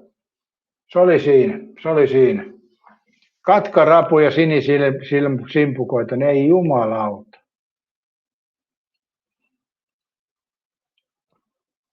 Kyllä meren elävissä melkein nuo kalat on ainut mitään syömiskelpoista siellä on. Katsotaan, onko se paella paikat vain niissä katukeittiöissä vai onko niitä ravintoloissakin. Mä en tiedä tuolla Fuengirossa onko siellä edes katukeittiöitä. Mä en ole ikinä ainakaan nähnyt äkkipäätä. Ei siellä oikeastaan niitä taida olla. Ne on kyllä ravintoloita, siellä kaikki on. Ja sit mä oon hakenut pojoa. Medio pojoa hakenut välillä tuossa, kun on Espanjassa. Se on kyllä hyvä. Se on erillinen semmoinen kioski, missä myydään grillattua broileria ja se on niin kuin muutaman tunnin vaan auki ja jonoksi asti porukkaa. Se on kyllä hyvä juttu siellä Fugessa, mutta se menee aika aikaisin kiinni, koska ne käy kyllä kaupaksi. Niin kuin, se on vähän sama kuin jossain Prismassa grillataan broileria. Tuolla se tehdään semmoisessa niin kuin liikehuoneistossa, mitkä on vaan muutama tunnin auki. Ja siitä mä oon hakenut sitä broileria, on kyllä hyvää. Pete sanoo, että simpukat on no kihtipotilaille. Aha, Petele jäi paella nyt syömättä. Katja sanoo, että niin Välimeren sapuskoihin kuuluu aina nuo katkaravut ja simpukat. Niin. Taisi, että paelaa saa mistä vaan Espanjassa parasta, kun saat jonkun paikalle ja mamma tekee kotona. Mutta noin meren eläväthän sen taimesi pilaa kyllä. Kato, niin sä kuvasitkin yhdelle videolle sen broilerin osto. Joo. Ja niin kun alussa kun mä menin tuonne Fugeen, niin mä sanoin, että pollo. Kun siinä lukee pollo, niin ne oli siellä, että mikä pollo. Ja sitten kun yritin näyttää puoliksi, se oli vaikea, niin tuolla Espanjan kurssilla mä opin, että se on pojo. Ja sitten puoliksi on media pojo, niin saa puolikkaa broileri. Aika mielenkiintoista. Media pojo. Muistan nyt erittäin hyvin sanottu, kun menet Espanjaan ja siinä aseman lähellä on esimerkiksi yksi semmoinen hyvä paikka, missä saa juuri grillattua broileria. Torremoliinoksessakin on siinä aseman lähellä. Niin menet siihen reteesti ja sanot vaan media pojo. Niin tulee naaman eteen, että läsähtää kyllä. Erittäin hyvin sanottu, katkarapu on hyvää. No, tämä on vähän semmoinen juttu, kun mulla oli siis aikoinaan akvaariossa katkarapuja. Ja ne oli semmoisia läpinäkyviä katkarapuja, niin siellä kun ne söi, niin se näkyy koko matkalta se ruoka, kun se meni, ja sitten kun se tuli sieltä toisesta päästä ulos, että siinä meni jotenkin se ruokahalu. Että yleensä se oli semmoista jotain vihreätä mönjää, mikä siellä liikkui. Niin siinä mulla ei ainakaan tullut ensimmäiseksi mieleen, että olisi kiva syödä katkarapua. Ja sitten nuorempana olen maistanut rapua, ja mun mielestä se maistui vanhalle sillille, että ei jatkoa kyllä.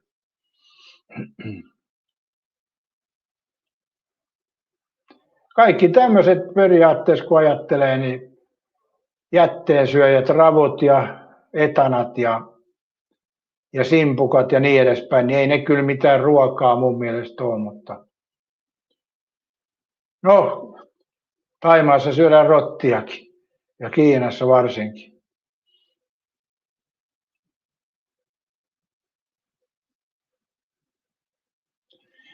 Mä luulen, että tuossa ravustuksessa on vaan se kiva, kun mennään yöllä sinne, otetaan vähän juotavaa ja mennään yöllä hakemaan rapuja, että se on se kivo juttu. Koska mun mielestä ne maistuu pahalle ne ravut. Pete otti aikoinaan katkarapuja esimerkiksi pizzan päälle, oi niitä aikoja. Pete, voi niitä aikoja, voi niitä tapoja.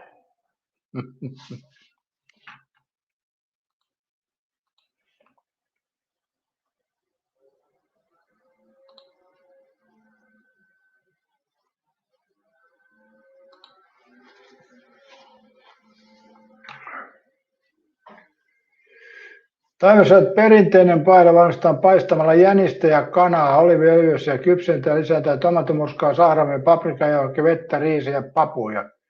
No toi kuulostaisi jo paremmalta, että siinä olisi jänistä ja kanaa, ettei olisi kalaa.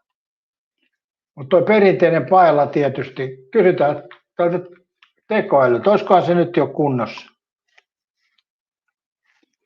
Miten valmistetaan perinteinen espanjalainen paella? Perinteinen valensialainen paella valmistetaan laakeassa pannussa avotulella tai kaasulla. Seuraa näitä ohjeita.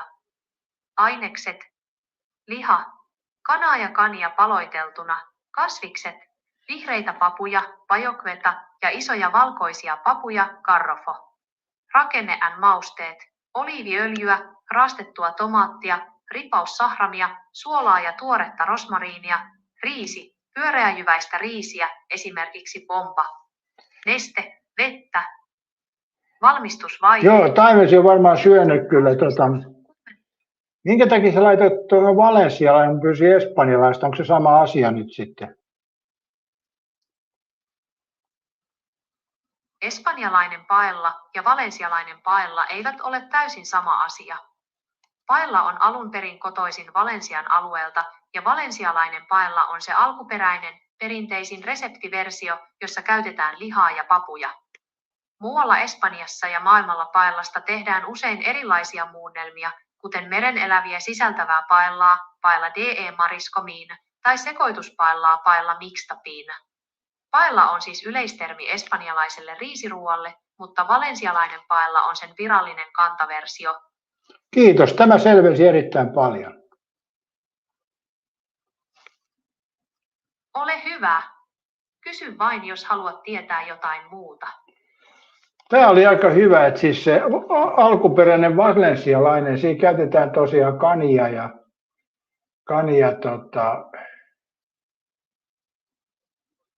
ja mitä siinä oli muuta sitten, kanaa. Mutta sitten muualle ne laittaa siihen meren eläviä. Hyvä, että tämäkin tuli. Nythän Taimesi voisi periaatteessa maistaakin paellaa, kun päästiin näin pitkälle. On tuossa Taimesista joskus jotain hyötyä, se on pakko myöntää. Tonhan mä otan Espanjassa testiin ton paellan. Mä tietysti kysyn, mitä siihen tulee.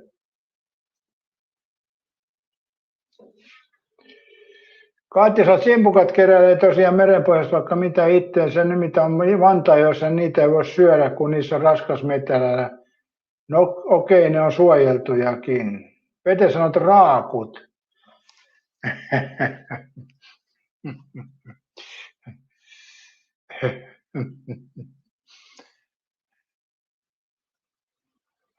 Joo, ei ole mun herkkua kyllä noi ravut, että ne maistuu mun mielestä vanhalle sillille. Sitä makua ei oikein muuten voi kuvailla.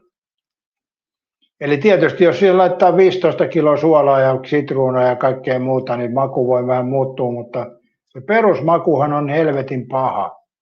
Myönnätkö Taimlesi sen, että jos sä otat esimerkiksi ravun ja irrotat saksen ja imaset sen lihan, niin sehän on pahan makusta. Kate, raakut meni lyttyyn siellä metsäkoneen alla. Joo. Sehän on niin sanotusti hyvin taputeltua raakkua, ei ainakaan sitkeätä raakkua, luulisin näin.